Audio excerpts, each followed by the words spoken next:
ಎಲ್ಲರಿಗೂ ನಮಸ್ಕಾರ. Hello doctor ಕಾರ್ಯಕ್ರಮಕ್ಕೆ ನಾನು ನಿಮ್ಮನ್ನು ಸ್ವಾಗತ ಮಾಡ್ತಾ ಇದ್ದೀನಿ. ನಾನು ಜಿ ವಿಜಯಕುಮಾರ್.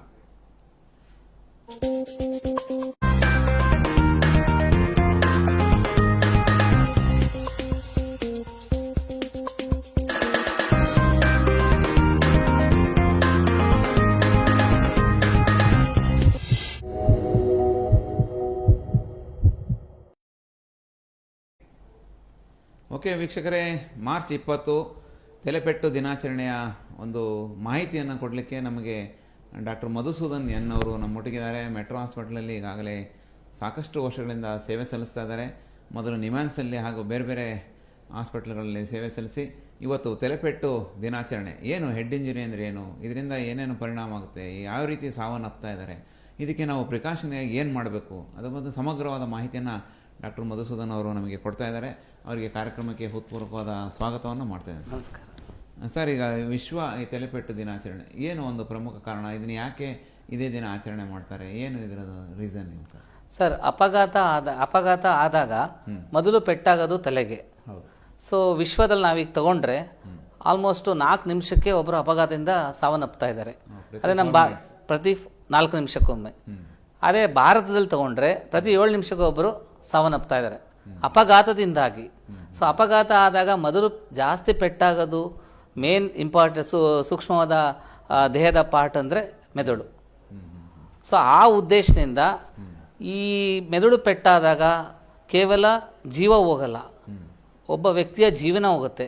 ಅವನ್ನ ನಂಬ್ಕೊಂಡಿರೋ ಸಾವಿರಾರು ಜನಗಳ ಜೀವನ ಹಾಳಾಗುತ್ತೆ, ಕುಟುಂಬದ ವ್ಯವಸ್ಥೆ ಹಾಳಾಗುತ್ತೆ. ಸೊ ಇದ್ರ ಯಾವಾಗ ಮೆದುಳು ಇಂಜುರಿ ಆಗುತ್ತೆ ಅದು ಶಾಶ್ವತ ಅಂಗನ್ಯೂನತೆ, ಮಾನಸಿಕ ಕಾರ್ಯಕ್ಷಮತೆ ಕುಂಠಿತ ಮಾಡೋದು ಜಾಸ್ತಿ. ಆಮೇಲೆ ಇದನ್ನು ರೋಗಿನ ಗುಣಮುಖ ಮಾಡೋಕ್ಕೆ ಖರ್ಚು ವೆಚ್ಚ ಜಾಸ್ತಿ. ಸೊ ಇದನ್ನು ನಾವೆಲ್ಲ ಕನ್ಸಿಡರೇಷನ್ ತಗೊಂಡು ತಲೆಗೆ ಪೆಟ್ಟಾಗೋದನ್ನ ಹೇಗೆ ಪ್ರಿವೆಂಟ್ ಮಾಡಬೇಕು, ಯಾವುದು ತಲೆಪೆಟ್ಟು ಮೈನರ ಅಂತ ನಾವು ನೆಗ್ಲೆಕ್ಟ್ ಮಾಡಬಾರ್ದು, ಯಾವುದು ಸಿವಿಯರ್ ಇಂಜುರಿ ಅಂತ ನಾವು ಬಿಟ್ಕೊಡ್ಬಾರ್ದು, ಅದನ್ನು ನಾವು ಜನರಿಗೆ ಅರಿವು ಮೂಡಿಸ್ಬೇಕು. ಯಾಕಂದರೆ ತಲೆಪೆಟ್ಟಾಗೋದ್ರಿಂದ ಆಗೋ ಸಾವು ನಾವು ತಡೆಗಟ್ಬೋದು. ಈ ಉದ್ದೇಶದಿಂದ ವಿಶ್ವಾದ್ಯಂತ ಮಾರ್ಚ್ 20ರಂದು ತಲೆಪೆಟ್ಟು ಜಾಗೃತಿ ದಿನವನ್ನು ಆಚರಿಸ್ತೇವೆ. ಒಟ್ಟು ಇದೇ ಉದ್ದೇಶಕ್ಕೋಸ್ಕರ ಇವತ್ತು ಈ ದಿನಾಚರಣೆಯನ್ನು ಜನಜಾಗೃತಿಗೋಸ್ಕರ ನೀವು ಆಚರಿಸ್ತೀವಿ ಸರ್. ಹಾಂ, ಇನ್ನು ಈಗ ಹೇಳಿದ್ರಿ ಹೆಡ್ ಇಂಜುರಿ ಅಂತ ಹೇಳಿದ್ರಿ. ಸಾಮಾನ್ಯ ಜನರಿಗೆ, ಸಾಕಷ್ಟು ಜನರಿಗೆ ಒಂದು ಗೊಂದಲ, ಹೆಡ್ ಇಂಜುರಿ ಅಂದರೆ ಏನಪ್ಪ, ಅದರಷ್ಟಿಗೆ ಅದೇ ಬ್ಲಡ್ ಕ್ಲಾಟ್ ಆಗ್ಬಿಡುತ್ತಾ ಅಥವಾ ಏನು ಆಕ್ಸಿಡೆಂಟೆಲ್ಲ ಆಗುತ್ತಾ, ಯಾವ ರೀತಿ ಹೆಡ್ ಇಂಜುರಿಯಿಂದ ಏನು sir actually? Sir, head injury ಅಂದರೆ ತಲೆಗೆ ಪೆಟ್ಟಾಗೋದು. ಈಗ ತಲೆ ಅಂದರೆ ನಮ್ಮದು ಔಟರ್ ಸ್ಕಾಲ್ಪ್ ಅಂತ ಹೇಳ್ತೀವಿ, ಚರ್ಮ ಕವರದು, ಅದ್ರ ಕೆಳಗಡೆ ಸ್ಕಲ್ ಬೋನ್. ಯಾಕಂದರೆ ಮೆದುಳು ಬಹಳ ದೇಹದ ಸೂಕ್ಷ್ಮವಾದ ಪ್ರಮುಖವಾದ ಆರ್ಗನ್. ಸೊ ಅದು ಮೂಳೆಯಿಂದ ಕವರ್ ಮಾಡಿ ಅದ್ರ ಸುತ್ತ ಚರ್ಮ ಕವರ್ ಇರುತ್ತೆ. ಸೊ ತಲೆ ಪೆಟ್ಟಾದಾಗ ತಲೆ ಮೇಲೆ ಚರ್ಮಕ್ಕೆ ಹೊಡೆತ ಬಿದ್ದಿರ್ಬೋದು, ಮೂಳೆಗೆ ಫ್ರ್ಯಾಕ್ಚರ್ ಆಗಿರ್ಬೋದು, ಅಥವಾ ಮೆದುಳಿನ ಭಾಗಕ್ಕೆ ಪೆಟ್ಟಾಗಿ ರಕ್ತಸ್ರಾವವಾಗಿರ್ಬೋದು. ಸೊ ಇವೆಲ್ಲನೂ ನಾವು ಕನ್ಸಿಡರ್ ತಗೊಂಡು ತಲೆಗೆ ಪೆಟ್ಟು ಅಂತ ಹೇಳ್ತೀವಿ. ಸೊ ಇದು ಯಾಕಾಗತ್ತೆ? ಸೊ ನಾವು ಅಂಕಿ ಅಂಶಗಳನ್ನ ತಗೊಂಡ್ರೆ ಭಾರತದಲ್ಲಿ ಮುಖ್ಯ ಕಾರಣ ವಾಹನದಿಂದ ಅಪಘಾತ ಆಗೋದು. ಮೇಜರ್ ಅದೇ ಮುಖ್ಯ ಕಾರಣ. 60-70% ವಾಹನ ಅಪಘಾತಗಳಿಂದ ತಲೆಗೆ ಪೆಟ್ಟಾಗುತ್ತೆ. ಅದು ನೆಕ್ಸ್ಟ್ ತಗೊಂಡು ಬಂದರೆ ಫಾಲ್ಸ್, ಅಂದರೆ ಎಲ್ಲೋ ಬಿದ್ದಿರ್ತಾರೆ. ಸೊ ಎಲ್ಲೋ ಈಗ ಕನ್ಸ್ಟ್ರಕ್ಷನ್ ಸೈಟ್, ಈಗ ಎಲ್ಲ ಬಹು ಮಹಡಿ ಕಟ್ಟಡಗಳು ಇರ್ತವೆ, ಪ್ರಾಪರ್ ಸುರಕ್ಷತಾ ಕ್ರಮಗಳಿಲ್ಲ, ಸೊ ಎಲ್ಲ ಸ್ಲಿಪ್ ಆಗಿ ಬಿದ್ದಿರ್ತಾರೆ. ಸೊ ಬಿದ್ದಾಗ ತಲೆಗೆ ಮೇಜರ್ ಹೊಡೆತ ಬಿದ್ದಿರೋ ಚಾನ್ಸಸ್ ಇರುತ್ತೆ. ಸೊ ಇನ್ನೊಂದು ಎಲ್ಡರ್ಲಿ ಪೇಷಂಟ್, ಅಂದರೆ ವಯಸ್ಕರು, ಸೊ ಏಜ್ ಆದವರು, ವಯೋವೃದ್ಧರು. ಈ ಮನೆಯಲ್ಲಿ ಎಷ್ಟು ಮೆಜಾರಿಟಿ ಮನೆಗಳೆಲ್ಲ ಈಗ ಟೈಲ್ಸ್, ಮುಂಚೆ ತರ ಕಲ್ಲಿಲ್ಲ, ಬಾತ್ರೂಮ್ ಅಲ್ಲಿ ಎಲ್ಲ ಟೈಲ್ಸ್, ಎಲ್ಲಿ ಸ್ಲಿಪ್ ಆಗುತ್ತೆ ಗೊತ್ತಾಗಲ್ಲ. ಆಮೇಲೆ ಪಾದಚಾರ ಫುಟ್ಪಾತ್ ಅಲ್ಲಿ ನಡಿಬೇಕಾದ್ರೆ ಸ್ಲಿಪ್ಪರಿ ಟೈಲ್ಸ್ ಇರುತ್ತೆ, ಆಗ ಜಾರ್ ಬೀಳ್ಬೋದು. ಸೊ ಆಮೇಲೆ ಮಕ್ಕಳು ಮಕ್ಕಳೀಗ ಟೆರೆಸ್ ಮೇಲೆ ಆಟ ಆಡ್ತಾ ಇರ್ತಾರೆ. ಸೊ ಯಾವುದೇ ಸುರಕ್ಷತೆಗಳ ಮೇಲೆ ಏನೋ ಬಿತ್ತು ಅಂತ ಬಾಲ್ ಬಿತ್ತು ಅಂತ ಬಗ್ ನೋಡ್ತಾರೆ, ಆವಾಗ ಆಯ ತಪ್ಪಿ ಬೀಳೋ ಚಾನ್ಸಸ್ ಜಾಸ್ತಿ ಇರುತ್ತೆ. ಸೊ ಎರಡನೇದು ತಗೊಂಡ್ರೆ ನಾವು ಫಾಲ್ಸ್ ಅಂತ ಕನ್ಸಿಡರ್ ಮಾಡ್ತೀವಿ 20%. ಅದನ್ನು ಬಿಟ್ಟರೆ ನೆಕ್ಸ್ಟ್ ಬರೋದು ಹಲ್ಲೆಗಳು. ಈಗ ಏನೋ ಸಣ್ಣ ವಿಷಯಕ್ಕೆ ಜಗಳ ಆಗುತ್ತೆ, ದೊಡ್ಡ ವಿಷಯಕ್ಕೆ ಜಗಳ ಆಗುತ್ತೆ, ಫಸ್ಟು ಏನೋ ಕೈಯಲ್ಲಿ ಏನು ಹೊಡೆದು ಬಿಡ್ತಾರೆ. ಸೊ ಈಸಿ ಎಕ್ಸೆಸಿಬಲ್ ಪಾರ್ಟ್ ತಲೆಗೆ. ಈಗ ಮೊನ್ನೆ ಒಂದು ಎಕ್ಸಾಂಪಲ್, ಈಗ ಒಂದು ತಿಂಗಳಿನ ಕಡೆನೇ ಎಲ್ಲ ಮಾಧ್ಯಮದಲ್ಲಿ ಬಿತ್ತರವಾಯಿತು. ಗೋವಾದ ಮಾಜಿ ವಿಧಾನಸಭಾ ಸದಸ್ಯರು ಒಂದು ಕ್ಷುಲ್ಲಕ ಕಾರಣಕ್ಕೆ ಆಟೋ ಡ್ರೈವರ್ ಜೊತೆ ಜಗಳ ಆಯಿತು. ಅವನು ಎತ್ತು ಕೆನ್ನೆಗೆ ಹೊಡೆದ, ಕಪಾಲಕ್ಕೆ ಹೊಡೆದ. ಸೊ ಅವರು ಅವಾಗ ಹೊಡೆದು 2 ಗಂಟೆ ಆದಮೇಲೆ ಲಾಡ್ಜಿಗೆ ಬಂದಿದ್ದಾರೆ. ಆ ಲಾಡ್ಜ್ ಬಂದಾಗ ಸಡನ್ ಅನ್ಕಾನ್ಷಿಯಸ್ ಆಗಿದ್ದಾರೆ. ಯಾಕಾಯ್ತು ಈ ಥರ? ಸೊ ಯಾವುದೇ ಅಲ್ಲಿನ ನಾವು ನೆಗ್ಲೆಕ್ಟ್ ಮಾಡಬಾರ್ದು. ಅದು ಅವಾಗಲೇ ಅವರು ಬೇಗ ಹೋಗಿ ತೋರಿಸ್ಕೊಂಡಿದ್ರೆ ಸೊ ಬೇಗ ಸ್ಕ್ಯಾನ್ ಮಾಡಿ ರಕ್ತಸ್ರಾವ ಆಗಿರೋದು ಕಂಡುಹಿಡಿದು ಟ್ರೀಟ್ಮೆಂಟ್ ಕೊಡ್ಬೋದಾಗಿತ್ತು. ಸೊ ಅದಕ್ಕೆ ಹಲ್ಲೆಗಳು ಪ್ರಮುಖ ಕಾರಣಗಳಾಗ್ತಾ ಇದ್ದಾವೆ. ನೆಕ್ಸ್ಟ್ ಬರೋದು ಸ್ಪೋರ್ಟ್ಸ್ ರಿಲೇಟೆಡ್ ಇಂಜುರೀಸ್. ಯಾವುದೇ ಈಗ ಫುಟ್ಬಾಲ್ ಆಗಿರ್ಬೋದು, ಹಾಕಿ ಇರ್ಬೋದು, ಕಾಂಟ್ಯಾಕ್ಟ್ ಸ್ಪೋರ್ಟ್ಸ್ ಏನೇನಿರುತ್ತೆ ಅದರಲ್ಲಿ ಸರಿಯಾದ ಸುರಕ್ಷಿತ ಕ್ರಮ ಇಲ್ಲ ಅಂದರೆ ಸ್ಪೋರ್ಟ್ಸ್ ಇಂಜುರಿ ಆದಾಗಲೂ ರೇಸಿಂಗು ಅವೆಲ್ಲ ಇದ್ದಾಗ ತಲೆಗೆ ಪೆಟ್ಟಾಗೋದು ಜಾಸ್ತಿ. ಸೊ ಇವೆಲ್ಲ ಪ್ರಮುಖ ಕಾರಣಗಳು ತಲೆಗೆ ಪೆಟ್ಟಾಗೋದು.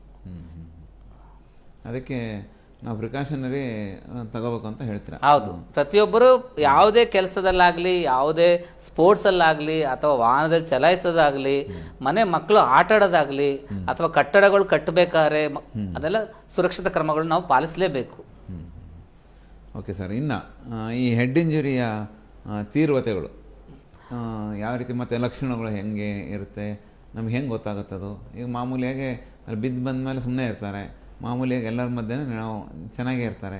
ಅದು ಯಾವ ರೀತಿ ನಮಗೆ ಎಫೆಕ್ಟ್ ಆಗುತ್ತೆ, ಹೆಂಗೆ ಗೊತ್ತಾಗುತ್ತೆ ಸರ್? ಈಗ ಫಸ್ಟು ಹೆಡ್ ಇಂಜುರಿ ಆಯ್ತು, ಅಪಘಾತ ಆಯಿತು ಅಥವಾ ಬಿದ್ದಿದ್ದಾರೆ ಮನೆಯಲ್ಲಿ, ಫಸ್ಟು ನಾವು ಹೋಗಿ ಗಮನಿಸ್ಬೇಕು ಅವ್ರನ್ನ. ಸೊ ಈಗ ಫಸ್ಟು ಹೋಗಿ ಗಮನಿಸಿ, ವ್ಯಕ್ತಿ ಮಾತಾಡ್ತಾ ಇದ್ದಾನ ಇಲ್ವಾ, ಸೊ ಅವ್ನು ಸ್ವಲ್ಪ ಕಾನ್ಷಿಯಸ್ ಇದೆ, ಸೊ ಯಾವ ರೀತಿ ವಾಂತಿ ಇಲ್ಲ, ಕಿವಿ ಮೂಗಲ್ಲೇ ರಕ್ತ ಬರ್ತಿಲ್ಲ, ಅಥವಾ ಮೇಜರ್ ಉಸಿರಾಟಕ್ಕೆ ತೊಂದರೆ ಇಲ್ಲ, ಅವನು ಸ್ವಲ್ಪ ಕನ್ಫ್ಯೂಸ್ಡ್ ಇರ್ಬೋದು ಬಟ್ ಮಾತಾಡ್ತಾ ಇರ್ತಾನೆ, ಆಗ ಯೂಶ್ವಲಿ ನಾವೇನಂತೇವೆ ಇದು ಮೈಲ್ಡ್ ಹೆಡ್ ಇಂಜುರಿ ಆಗಿದೆ ಅಂತ.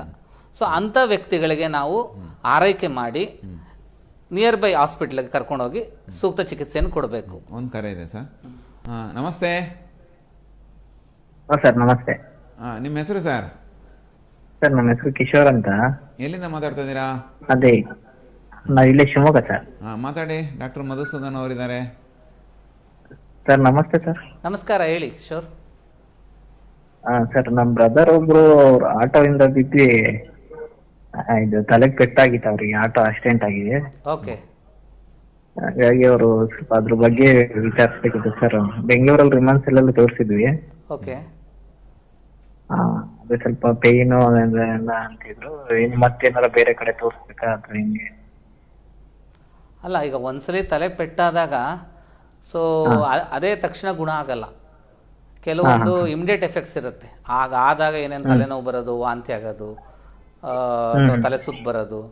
ಕೆಲವ್ರಿಗೆ ಇದು ಯಾವಾಗಲೂ ಬಿದ್ದಿರ್ತಾವೆ. ಎಷ್ಟೋ ರೋಗಿಗಳು ಬರ್ತಾರಲ್ಲ, 2 ವರ್ಷ 3 ವರ್ಷ ಬಿದ್ದ ಮೇಲೆ ತಲೆನೋವು ಬರುತ್ತೆ, ತಲೆ ಸುತ್ತ ಬರ್ತಾರೆ, ಮೆಮರಿ ಕಮ್ಮಿ ಇದೆ ಅಂತ ಬರ್ತಾರೆ. ಸೊ ಅಂಥವ್ರು ಒಂದ್ಸಲಿ ಏನಂದ್ರೆ ಪುನಃ ವೈದ್ಯರ ಹತ್ರ ಸಂಪರ್ಕಿಸಿ ಸೂಕ್ತ ಸಲಹೆ ಪಡಬೇಕು. ಮತ್ತೆ ಇನ್ನೊಂದ್ಸಲಿ ಡಾಕ್ಟರ್ ಹತ್ರ ಇದು ಮಾಡ್ಬೋದು. ಹೌದು ಹೌದು. ನಿಮ್ಗೆ ಅನುಮಾನ ಇದ್ರೆ ಸೆಕೆಂಡ್ ಒಪಿನಿಯನ್ ತಗೋಬಹುದು. ನೀವು ಎಲ್ಲಿ ತೋರಿಸಿದ್ರೆ ಅದೆಲ್ಲ ಡೀಟೇಲ್ಸ್ ಅಂದ್ರೆ ಮೆಟ್ರೋ ಹಾಸ್ಪಿಟ್ಲಲ್ಲಿ ಡಾಕ್ಟರ್ ಮಧುಸೂದನ್ ಅವ್ರು ಸಿಗ್ತಾರೆ, ಅಲ್ಲಿ ನೀವು ತೋರಿಸ್ಬೋದು. ಸರಿ ಸರ್. ಓಕೆ ಸರ್, ಕರೆ ಮಾಡಿದ್ದಕ್ಕೆ ಧನ್ಯವಾದಗಳು ಸರ್. ಇನ್ನು ಹೆಡ್ ಇಂಜುರಿ ಬಗ್ಗೆ ನಾವು ಮಾತಾಡ್ತಾ ಇದ್ದೀವಿ, ತೀವ್ರತೆಗಳ ಬಗ್ಗೆ. ಸರ್, ಈಗ ಮೈಲ್ಡ್ ಹೆಡ್ ಇಂಜುರಿ ಅಂತ ಹೇಳಿದೆ. ಸೊ ವ್ಯಕ್ತಿ ಪ್ರಜ್ಞೆ ಚೆನ್ನಾಗಿರುತ್ತೆ, ಮಾತಾಡ್ತಾ ಇರ್ತಾನೆ, ವಾಮಿಟಿಂಗ್ ಇರಲ್ಲ, ಸ್ವಲ್ಪ ಎಕ್ಸ್ಟರ್ನಲ್ ಇಂಜುರಿ ಆಗಿರ್ಬೋದು, ಏನೋ ಸ್ವಲ್ಪ ಕಟ್ ಆಗಿರುತ್ತೆ ಸ್ಕಾಲ್ಪು, ಸ್ವಲ್ಪ ಬ್ಲೀಡಿಂಗ್ ಇರುತ್ತೆ. ಫಸ್ಟ್ ನಾವು ಬ್ಲೀಡಿಂಗ್ನ ನಿಲ್ಲಿಸ್ಬೇಕು, ಏನಾರ ಒತ್ತಡ ಕೊಟ್ಟು ಬ್ಲೀಡಿಂಗ್ ನಿಲ್ಲಿಸ್ಬೇಕು. ಆಮೇಲೆ ಅವನಿಗೆ ಸಮಾಧಾನ ಮಾಡಿ ಆರೈಕೆ ಮಾಡಿ ನಿಯರ್ ಬೈ ಹಾಸ್ಪಿಟ್ಲಿಗೆ ಕರ್ಕೊಂಡು ಹೋಗ್ಬೇಕು. ಸೊ ಇನ್ನೊಂದಿದೆ ತೀವ್ರವಾದ ಹೆಡ್ ಇಂಜುರಿ. ಸೊ ಮೆದುಳಿಗೆ ತೀವ್ರವಾದ ಆಘಾತ ಆಗಿರುತ್ತೆ. ಏನಪ್ಪ ತಲೆಗೆ ಏನು ಎಕ್ಸ್ಟರ್ನಲ್ ಗಾಯನೇ ಇಲ್ಲ, ಆದರೆ ಪೇಷಂಟ್ ಅನ್ಕಾನ್ಷಿಯಸ್ ಇದ್ದಾನೆ ಅಂದ್ರೆ ಮೆದುಳಿಗೆ ಅಷ್ಟು ತೀವ್ರವಾಗಿ ಹೊಡೆತ ಬಿದ್ದಿರುತ್ತೆ, ಬಲವಾಗಿ ಹೊಡೆತ ಬಿದ್ದಿರುತ್ತೆ. ಅಂದ್ರೆ ಮೆದುಳೊಳಗೆ ಅಂದ್ರೆ ಡಿಸಲೇಷನ್ ಆಕ್ಸಲೇಷನ್ ಅಂದ್ರೆ ಹೈ ಸ್ಪೀಡ್ ಇಂಜುರೀಸ್. ಸೊ ಮೆದುಳು ಒಳಗಡೆ, ಮೆದುಳು ಯೂಶಲಿ ಬುರುಡೆ ಒಳಗಡೆ ಸಣ್ಣ ಲೇಯರ್ ಫ್ಲೂಯಿಡ್ ಒಳಗೆ ತೇಲ್ತಾ ಇರುತ್ತೆ. ಆಮೇಲೆ ಯಾವುದಕ್ಕೂ ಅದಕ್ಕೆ ಅಟ್ಯಾಚ್ಮೆಂಟ್ಸ್ ಇಲ್ಲ. ಯಾವುದೇ ವ್ಯಕ್ತಿ ಬಿದ್ದಾಗ ಆ ಫೋರ್ಸ್ ಇಂದ ಮೆದುಳು ಒಳಗಡೆನೆ ಅಳ್ಳಾಡುತ್ತೆ.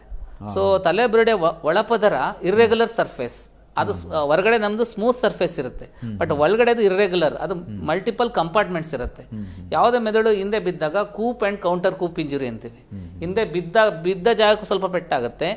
ಅಪೋಸಿಟ್ ಸೈಡ್ ಮೆದುಳು ಹೋಗಿ ಅಪೋಸಿಟ್ ಮೆದುಳು ಮೂಳೆಗೆ ಹೊಡೆದಾಗ ಅಲ್ಲಿ ರಕ್ತನಾಳ ಕಟ್ಟಾಗಿ ಸಣ್ಣ ಸಣ್ಣ ಕ್ಲಾಟ್ ಆಗಿ ಅದು ಜಾಸ್ತಿ ಆಗೋ ಚಾನ್ಸಸ್ ಇರುತ್ತೆ. ಕೌಂಟರ್ ಕೂಪ್ ಇಂಜುರಿ ಅಂತ ಹೇಳ್ತೀವಿ.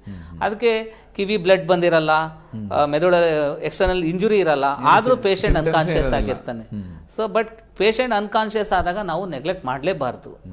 ಸೊ ಒಂದು ಅವ್ರಿಗೆ ಬಾಯಿಂದ ರಕ್ತಸ್ರಾವ ಆಗ್ತಾ ಇರ್ಬೋದು, ಅಥವಾ ಕೆಲವರು ಈಗ ಊಟ ಮಾಡಿಕೊಂಡು ಹೆಲ್ಮೆಟ್ ಹಾಕೊಳ್ದೇನೆ ಗಾಡಿ ಹೋಗ್ತಾ ಇರ್ತಾರೆ, ಬಿದ್ದ ತಕ್ಷಣ ಅವ್ರಿಗೆ ಮೆದುಳು ಪ್ರೆಷರ್ ಬಿಲ್ಡಪ್ ಆಗುತ್ತೆ. ಸೊ ಇಂಟ್ರಾಕ್ರೇನಿಯಲ್ ಪ್ರೆಷರ್, ಯಾವುದೇ ವ್ಯಕ್ತಿಗೆ ಹೊಡೆತ ಬಿದ್ದಾಗ ಜೋರಾಗಿ ಆಘಾತ ಆದಾಗ ಮೆದುಳಲ್ಲಿ ಬಾವು ಬರುತ್ತೆ. ಆ ಬಾವು ಬಂದಾಗ ಪ್ರೆಷರ್ ಜಾಸ್ತಿ ಆದಾಗ ಅದು ಕಮ್ಮಿ ಮಾಡೋಕ್ಕೆ ಯಾವುದೇ ವಿಧಾನ ಇರಲ್ಲ. ಆಗ ವಾಂತಿ ಆಗೋದು, ಪ್ರಜ್ಞೆ ಕಮ್ಮಿ ಆಗೋದು ಆಗುತ್ತೆ. ವಾಂತಿ ಮಾಡಿ ಅವರು ಊಟ ಮಾಡಿದ ಪದಾರ್ಥನೇ ಅವ್ರ ಗಂಟ್ಲು ಸಿಗಾಕೊಂಡು ಉಸಿರಾಟಕ್ಕೆ ಕಷ್ಟ ಆಗಿ ಅವ್ರಿಗೆ ಆಮ್ಲಜನಕ ಮೆದುಳಿಗೆ ಹೋಗದೇನೆ ಪೇಷಂಟ್ಗಳು ಡೆತ್ ಆಗಿರೋರು ಇದ್ದಾರೆ. ಸೊ ಎಕ್ಸ್ಟರ್ನಲ್ ಬ್ಲೀಡಿಂಗ್ ಅಂತ ಹೇಳ್ತೀವಿ, ಬಾಯಲ್ಲಿ ಹಲ್ಲು ಮುರಿದಿರ್ಬೋದು, ಎಕ್ಸ್ಟರ್ನಲ್ ಮುಖ ಫ್ರಾಕ್ಚರ್ ಆಗಿರ್ಬೋದು, ಅದು ಎಕ್ಸ್ಟೆನ್ಸಿವ್ ಸ್ವೆಲ್ಲಿಂಗ್ ಇರುತ್ತೆ, ಅವ್ರಿಗೂ ಉಸಿರಾಟ ತೊಂದರೆ ಆಗಿ ಜೀವ ಕಳ್ಕೊಂಡಿರೋ ಇದ್ದಾರೆ. ಸೊ ಇದನ್ನು ನಾವು ಫಸ್ಟ್ ಪರಿಗಣಿಸಬೇಕು. ತೀವ್ರ ಗಾಯ ಆದಾಗ ಅವರು ಉಸಿರಾಡ್ತಾ ಇದ್ದಾರಾ, ರಕ್ತ ಚಲನೆ ಚೆನ್ನಾಗಿದೆಯಾ, ಏನಾರು ಎಕ್ಸ್ಟರ್ನಲ್ ಬ್ಲೀಡಿಂಗ್, ಕೆಲವರು ಕಾಲು ಫ್ರಾಕ್ಚರ್ ಆಗಿರುತ್ತೆ ಅಥವಾ ಓಪನ್ ಗಾಯ ಇರುತ್ತೆ, ಎಕ್ಸ್ಟೆನ್ಸಿವ್ ಬ್ಲಡ್ ಲಾಸ್ ಆಗುತ್ತೆ. ಆ ಮೆದುಳಿಗೆ ಸರಿಯಾದ ಪ್ರಮಾಣದಲ್ಲಿ ಆಮ್ಲಜನಕ ಮತ್ತು ರಕ್ತ ಪೂರೈಕೆ ಆಗಬೇಕು. ಫಸ್ಟ್ ಏಡ್ ಬಹಳ ಮುಖ್ಯ. ಫಸ್ಟ್ ಏಡ್ ಬಹಳ ಮುಖ್ಯ. ಅದಕ್ಕೆ ಪ್ರತಿಯೊಂದು ನ್ಯಾಷನಲ್ ಹೈವೇಸ್ ಅಥವಾ ಸ್ಟೇಟ್ ಹೈವೇಸ್ ಅಲ್ಲಿ ಈತ ನುರಿತ ಅಂದ್ರೆ ಟ್ರೈನ್ ಮಾಡಿರ್ಬೇಕು. ಈಗ ಎಲ್ಲ ಕಡೆ ಡಾಕ್ಟರ್ ಇರಕ್ಕಾಗಲ್ಲ. ಸೊ ಆ ಸಿಬ್ಬಂದಿಗಳನ್ನು ಟ್ರೈನ್ ಮಾಡಬೇಕು. ಈಗ 108 ಆಂಬ್ಯುಲೆನ್ಸ್ ಗೌರ್ಮೆಂಟ್ ವ್ಯವಸ್ಥೆ ಮಾಡಿದೆ. ಆ ಸಿಬ್ಬಂದಿಗಳು ಅವ್ರಿಗೆ ಪ್ರಾಪರ್ ಆಗಿ ಹ್ಯಾಂಡಲ್ ಮಾಡೋಕೆ ಗೊತ್ತಿರಬೇಕು. ಈಗ ಪೊಲೀಸ್ ಇರ್ತಾರೆ, ಯಾವುದೇ ಆಕ್ಸಿಡೆಂಟ್ ಆದಾಗ ನಾವು ಪೊಲೀಸ್ ಅವ್ರಿಗೆ ಟ್ರಾಫಿಕ್ ಪೊಲೀಸ್ ಕರೆ ಮಾಡ್ತೀವಿ ಅಥವಾ ಆಂಬ್ಯುಲೆನ್ಸ್ ಅವ್ರು ಕರೆ ಮಾಡ್ತೀವಿ. ಅವರು ಇದನ್ನ ಟ್ರೈನಿಂಗ್ ಆಗಿರ್ಬೇಕು. ಸೊ ದಟ್ ಇದು ಎಷ್ಟೋ 2 hours ಅಂತ ಅದಕ್ಕೆ ಹೇಳೋದು ನಾವು. ಯಾವಾಗ ಹೊಡೆತ ಬೀಳುತ್ತೆ ಗೋಲ್ಡನ್ ಅವರ್ ಅಂತ ಹೇಳ್ತೀವಿ. ಸೊ ಕರೆ ಇದೆ ಸರ್. ನಮಸ್ತೆ. ನಮಸ್ತೆ. ಹಲೋ, ನಮಸ್ತೆ ಸರ್. ಸರ್ ನಮಸ್ತೆ. ಸರ್ ನಮಸ್ತೆ, ಮಂಜುನಾಥ್ ಅಂತೇಳಿ. ಹಾ, ಎಲ್ಲಿಂದ ಮಾತಾಡ್ತಾ ಇದ್ದಾರೆ ಸರ್? ಶಿವಮೊಗ್ಗ ಸರ್, ಸಿದ್ದೇಶ್ವರ ನಗರ ಅಂತೇಳಿ. ಹಾ, ಮಾತಾಡಿ. ಡಾಕ್ಟರ್ ಮಧುಸೂದನ್ ಸರ್ ಇದ್ದಾರೆ. ಸರ್ ನಮಸ್ತೆ ಸರ್. ನಮಸ್ಕಾರ, ಹೇಳಿ ಸರ್. ನಮಗೆ 2021ರಲ್ಲಿ ಹಾ ಸ್ವಲ್ಪ ಐರನ್ ಟೈಪ್ ತಲೆಮೇಲೆ ಬಿದ್ದು ಹೊರಟಾಗಿತ್ತು. ಓಕೆ. ಅದೆಲ್ಲ ಸ್ವಲ್ಪ ಹೆಡ್ ಇಂಜುರಿ ಆಗಿ ಎಲ್ಲ ಸ್ವಲ್ಪ ಅದೆಲ್ಲ ಬ್ಲಡ್ ಕ್ಲಾಟ್ ಆಗಿ ಅಲ್ಲಿ ಬೆಂಗಳೂರು ಮಂಡ್ಯ ಹಾಸ್ಪಿಟಲ್ ಸ್ವಲ್ಪ ಟ್ರೀಟ್ಮೆಂಟ್ ತಗೊಂಡಿದ್ದೀನಿ. ಆಪರೇಷನ್ ಆಗಿತ್ತು. ಹಾ, ಆಯ್ತು. ಅದು ಕಿವಿಗೆಲ್ಲ ಬ್ಲಡ್ ಬಂದು ಬಹಳ ತೊಂದರೆ ಆಗಿತ್ತು. ಒಂದು 6 ತಿಂಗಳು ಸ್ವಲ್ಪ ಬಹಳ ಬೆಡ್ ರೆಸ್ಟ್ ತಗೊಂಡಿದ್ದೀನಿ. ಓಕೆ. ಈಗ ಸ್ವಲ್ಪ ಲೈಟ್ ಅರ್ಧ ನಾವು ಸ್ವಲ್ಪ ವಾತಾವರಣದಲ್ಲಿ ಸ್ವಲ್ಪ ಆಗ್ತದೆ. 45 ವರ್ಷ ಸರ್, ಸಿಗ್ನಲ್ ಇರೋ ಕಡೆ ಬಂದು ಮಾತಾಡಿ. ವಾಯ್ಸು ಸ್ಲೋ ಆಗ್ತಾ ಇದೆ. ನೆಟ್ವರ್ಕ್ ಇರೋ ಕಡೆ. ಹಾ, ಹಲೋ. ಕೇಳಿಸ್ತಾ ಇದೆ, ಹೇಳಿ ಸರ್. ಅದೇ ಸರ್, ಅದೇ ಆತರ ಏನೋ ನನಗೀಗ ಸ್ವಲ್ಪ ಫಲ ಭಯ ಆಗಿರೋದ್ರಪ್ಪ, ಏನು ನಾಳೆ ಮುಂದೆ ಫ್ಯೂಚರ್ ಏನು ತೊಂದರೆ ಆಗುತ್ತೆ ಏನಂತಾರೆ, ಮುಂದೆ ಏನ್ ಮಾಡ್ಬೇಕು ಅನ್ನೋದಕ್ಕೋಸ್ಕರ ಕೇಳ ಅಂತ ಮಾಡಿದೆ. ಅಲ್ಲ, ಭಯ ಪಡೋ ಅವಶ್ಯಕತೆ ಇರಲ್ಲ. ಮೆಜಾರಿಟಿ ಹೆಡ್ ಇಂಜುರಿ ಆದಾಗ ಪೂರ್ತಿ ಗುಣ ಆದವರು ಇದ್ದಾರೆ. ಬಟ್ ಕೆಲವರಿಗೆ ಈ ತರ ಮಾನಸಿಕ ತೊಂದರೆ ಇರ್ಬೋದು, ಅಂದ್ರೆ ಬೌದ್ಧಿಕವಾಗಿ ವ್ಯಾವಹಾರಿಕ ಜ್ಞಾನ ಕಮ್ಮಿ ಇರ್ಬೋದು, ಅಥವಾ ನೆನಪಿನ ಶಕ್ತಿ ಕಮ್ಮಿ ಇರ್ಬೋದು. ಅದಕ್ಕೆ ಹೆಡ್ ಇಂಜುರಿ ಅಂದ್ರೆ ನಮ್ಗೆ ಶಾಶ್ವತ ಅಂಗನ್ಯೂನ್ಯತೆ ಅಥವಾ ಮಾನಸಿಕ ಕಾರ್ಯಕ್ಷಮತೆಯಲ್ಲಿ ಕುಂಠಿತ ಆಗೋದು ಜಾಸ್ತಿ. ಸೊ ಅದನ್ನ ನಾವು ಪರೀಕ್ಷೆ ಮಾಡ್ಕೊಳ್ಬೇಕು. ಸೂಕ್ತ ತಜ್ಞರನ್ನ ಸಂಪರ್ಕಿಸಿ ಸಲಹೆ ಪಡೆದು, ಯಾವುದು ಆತಂಕ ಪಡಬಾರ್ದು. ಸೊ ಪ್ರತಿಯೊಂದಕ್ಕೂ ಒಂದೊಂದು ಟ್ರೀಟ್ಮೆಂಟ್ ಇರುತ್ತೆ. ಸಲಹೆ ಪಡೆದುಕೊಂಡು ಅದೇ ರೀತಿ ಪಾಲಿಸಿದ್ರೆ ಯೂಶಲಿ ರಿಕವರಿ ಆಗೋ ಚಾನ್ಸಸ್ ಜಾಸ್ತಿ ಇರುತ್ತೆ. ಏನೋ ನಿಮ್ಮ ಸಮಸ್ಯೆಗಳಿದ್ರೆ ಬನ್ನಿ, ಮೆಟ್ರೋ ಆಸ್ಪತ್ರೆಯಲ್ಲಿ ಸಿಗ್ತಾರೆ ಡಾಕ್ಟರ್ ಮಧುಸೂದನ್ ಅವರು. ನಿಮ್ಗೇನೋ ಹಾ, ಇಲ್ಲೇ ಮೆಟ್ರೋ ಹಾಸ್ಪಿಟ್ಲ್ ಸವಳಂಗ ರಸ್ತೆಯಲ್ಲಿದೆ. ಸರಿ ಸರ್, ಆಯ್ತು. ಹಂಗಾರೆ ಬರ್ತೀನಿ ಸರ್. ಕಂಟಿನ್ಯೂ ಮಾಡ್ತೀನಿ. ಕರೆ ಮಾಡಿದ್ದಕ್ಕೆ ಧನ್ಯವಾದಗಳು ಸರ್. ನಾವು ಅದೇ ಹೆಡ್ ಇಂಜರಿದು ಬಗ್ಗೆ ಇದ್ರ ಬಗ್ಗೆ ಮಾತಾಡ್ತಾ ಇದ್ದೀವಿ. ಅದೇ ಸರ್, ಅದೇ ಈಗ ಪ್ರೈಮರಿ ಕೇರ್ ಹ್ಯಾಂಡಲ್ ಮಾಡ್ತಾರಲ್ಲ ಸಿಬ್ಬಂದಿಗಳು, ಫಸ್ಟ್ ಏಡ್ ಅವರು ಟ್ರೈನ್ ಆಗಿರ್ಬೇಕು. ಸೊ ಹೆಡ್ ಇಂಜುರಿ ಅಂದ ತಕ್ಷಣ ಈಗ ನಾವು ಅಲ್ಲಿ ಯಾರ ಬಿದ್ದಾಗ ರೋಡಲ್ಲಿ ಯಾರು ಟ್ರೈನಿಂಗ್ ಕೊಡ್ತಾರೆ, ಏನು ರೆಸ್ಕ್ಯೂ ಆಪರೇಷನ್? ಅದು ಅಂದರೆ ಈಗ ಹಾಸ್ಪಿಟಲ್ ಟ್ರೈನಿಂಗ್ 108 ಆಂಬ್ಯುಲೆನ್ಸ್ ಸಿಬ್ಬಂದಿ, ಅವ್ರ ಜೊತೆ ಒಬ್ಬರು ಸಿಬ್ಬಂದಿ ಇರ್ತಾರೆ, ಡ್ರೈವರ್ ಒಬ್ರು ಇರ್ತಾರೆ. ಸೊ ಆಮೇಲೆ ಟ್ರಾಫಿಕ್ ಪೊಲೀಸು, ಅವ್ರಿಗೆಲ್ಲ ಅಂದರೆ ದಿನನಿತ್ಯ ಅವ್ರು ನೋಡ್ತಾ ಇರ್ತಾರೆ. ಅವ್ರಿಗೆ ಒಂದು ಸ್ವಲ್ಪ ಮಿನಿಮಮ್ ಟ್ರೈನಿಂಗ್ ಆಗಿರಬೇಕು. ಅಂದರೆ ಯಾವ ಪೇಷಂಟ್ಗೆ ಅಲ್ಲೇ ಟ್ರೀಟ್ಮೆಂಟ್ ಕೊಡ್ಬೋದು, ಯಾವ ಪೇಷಂಟ್ಗೆ ಇಮಿಡಿಯೇಟ್ ರೆಫರ್ ಮಾಡಬೇಕು. ಈಗ ನಾವು ಜಸ್ಟ್ ಈಗ ಆಯ್ತು ಆಂಬ್ಯುಲೆನ್ಸ್, ಜನಗಳು ಗುಂಪು ಕಟ್ಕೊಳ್ತಾರೆ, ಎಷ್ಟಾಗತ್ತೆ ಅವ್ರು ಸಹಾಯ ಮಾಡ್ತಾರೆ. ಕೆಲವ್ರು ಏನು ಮಾಡ್ತಾರೆ, ಅದು ಪ್ರಾಪರ್ ಇದಿರಲ್ಲ. ಅಂದರೆ ಹೆಡ್ ಇಂಜುರಿ ಆದ ತಕ್ಷಣ ಬರೀ ಹೆಡ್ಡಿಂದ ಮಾತ್ರ ಇಂಜುರಿ ಆಗಿರಲ್ಲ, ಕುತ್ತಿಗೆ ಮೂಳೆಗೂ ಹೊಡ್ತಾ ಬಿದ್ದಿರುತ್ತೆ. ಅಂದರೆ ಆಗ ಬೆನ್ನು ಉರಿ ಅಂತ ಸ್ಪೈನಲ್ ಕಾರ್ಡ್ಗೂ ಡ್ಯಾಮೇಜ್ ಆಗೋ ಚಾನ್ಸ್. ನಾವು ಹ್ಯಾಂಡ್ಲಿಂಗ್ ಮಾಡೋ ರೀತಿ ವಿಧಾನ ಇಂಪಾರ್ಟೆಂಟು. ಅವ್ರಿಗೆ ಕುತ್ತಿಗೆ ಕಾಲು ಕುತ್ತಿಗೆ ಸೆಕ್ಯೂರ್ ಮಾಡಬೇಕು, ಕಾಲರ್ ಹಾಕಿ ಅಥವಾ ಪಟ್ಟಿ ಹಾಕಿ. ಆಮೇಲೆ ಕಾಲುಗಳು ಫ್ರ್ಯಾಕ್ಚರ್ ಆಗಿರುತ್ತೆ, ಹೇಗೇಗೋ ಮೂವ್ಮೆಂಟ್ ಮಾಡೋಕ್ಕಾಗಲ್ಲ. ಸೊ ಉತ್ಸುಕತೆಯಿಂದ ಎತ್ಕೊಂಡು ಹೋಗ್ತಾರೆ, 4 ಜನ 3 ಜನ ಪಾಪ ಹೆಲ್ಪ್ ಮಾಡ್ತಾರೆ. ಬಟ್ ಅದಕ್ಕೊಂದು ವಿಧಾನ ಇರುತ್ತೆ, ಆ ವಿಧಾನ ನಾವು ಪಾಲಿಸ್ಬೇಕು. ಅದನ್ನು ನಾವು ಎಲ್ಲ ಕಡೆ ಮಾಡಬೇಕು. ಆಸ್ಪತ್ರೆಯಲ್ಲಿ ಮಾಡಬೇಕು, ಕಾಲೇಜಲ್ಲಿ ನಾವು ಎಲ್ಲ ಹೇಳ್ಕೊಡ್ಬೇಕು. ಈ ಥರ ಇದ್ದಾಗ ಅದರಿಂದ ಆಗೋ ಸಾವು ನೋವುಗಳನ್ನ ನಾವು ತಡೆಗಟ್ಬೋದು, ಕಡಿಮೆ ಮಾಡ್ಬೋದು.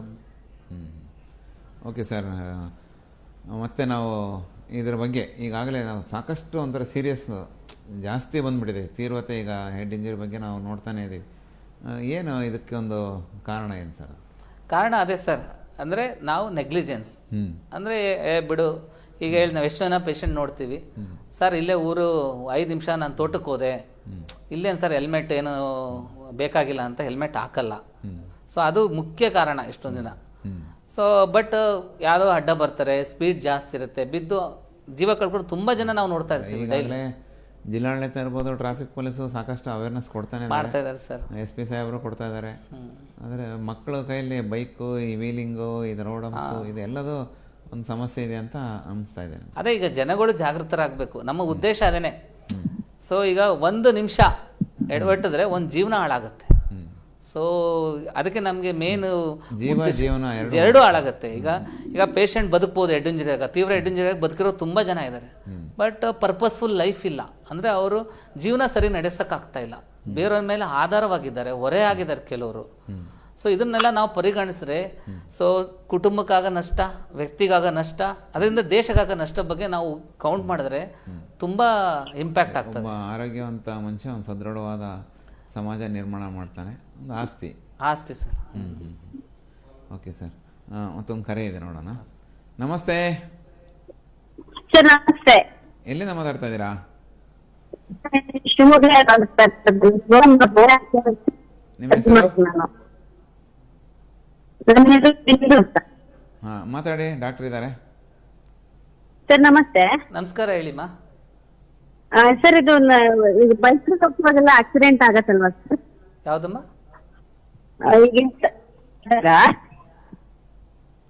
ಹಲೋ, ಹೇಳಿ.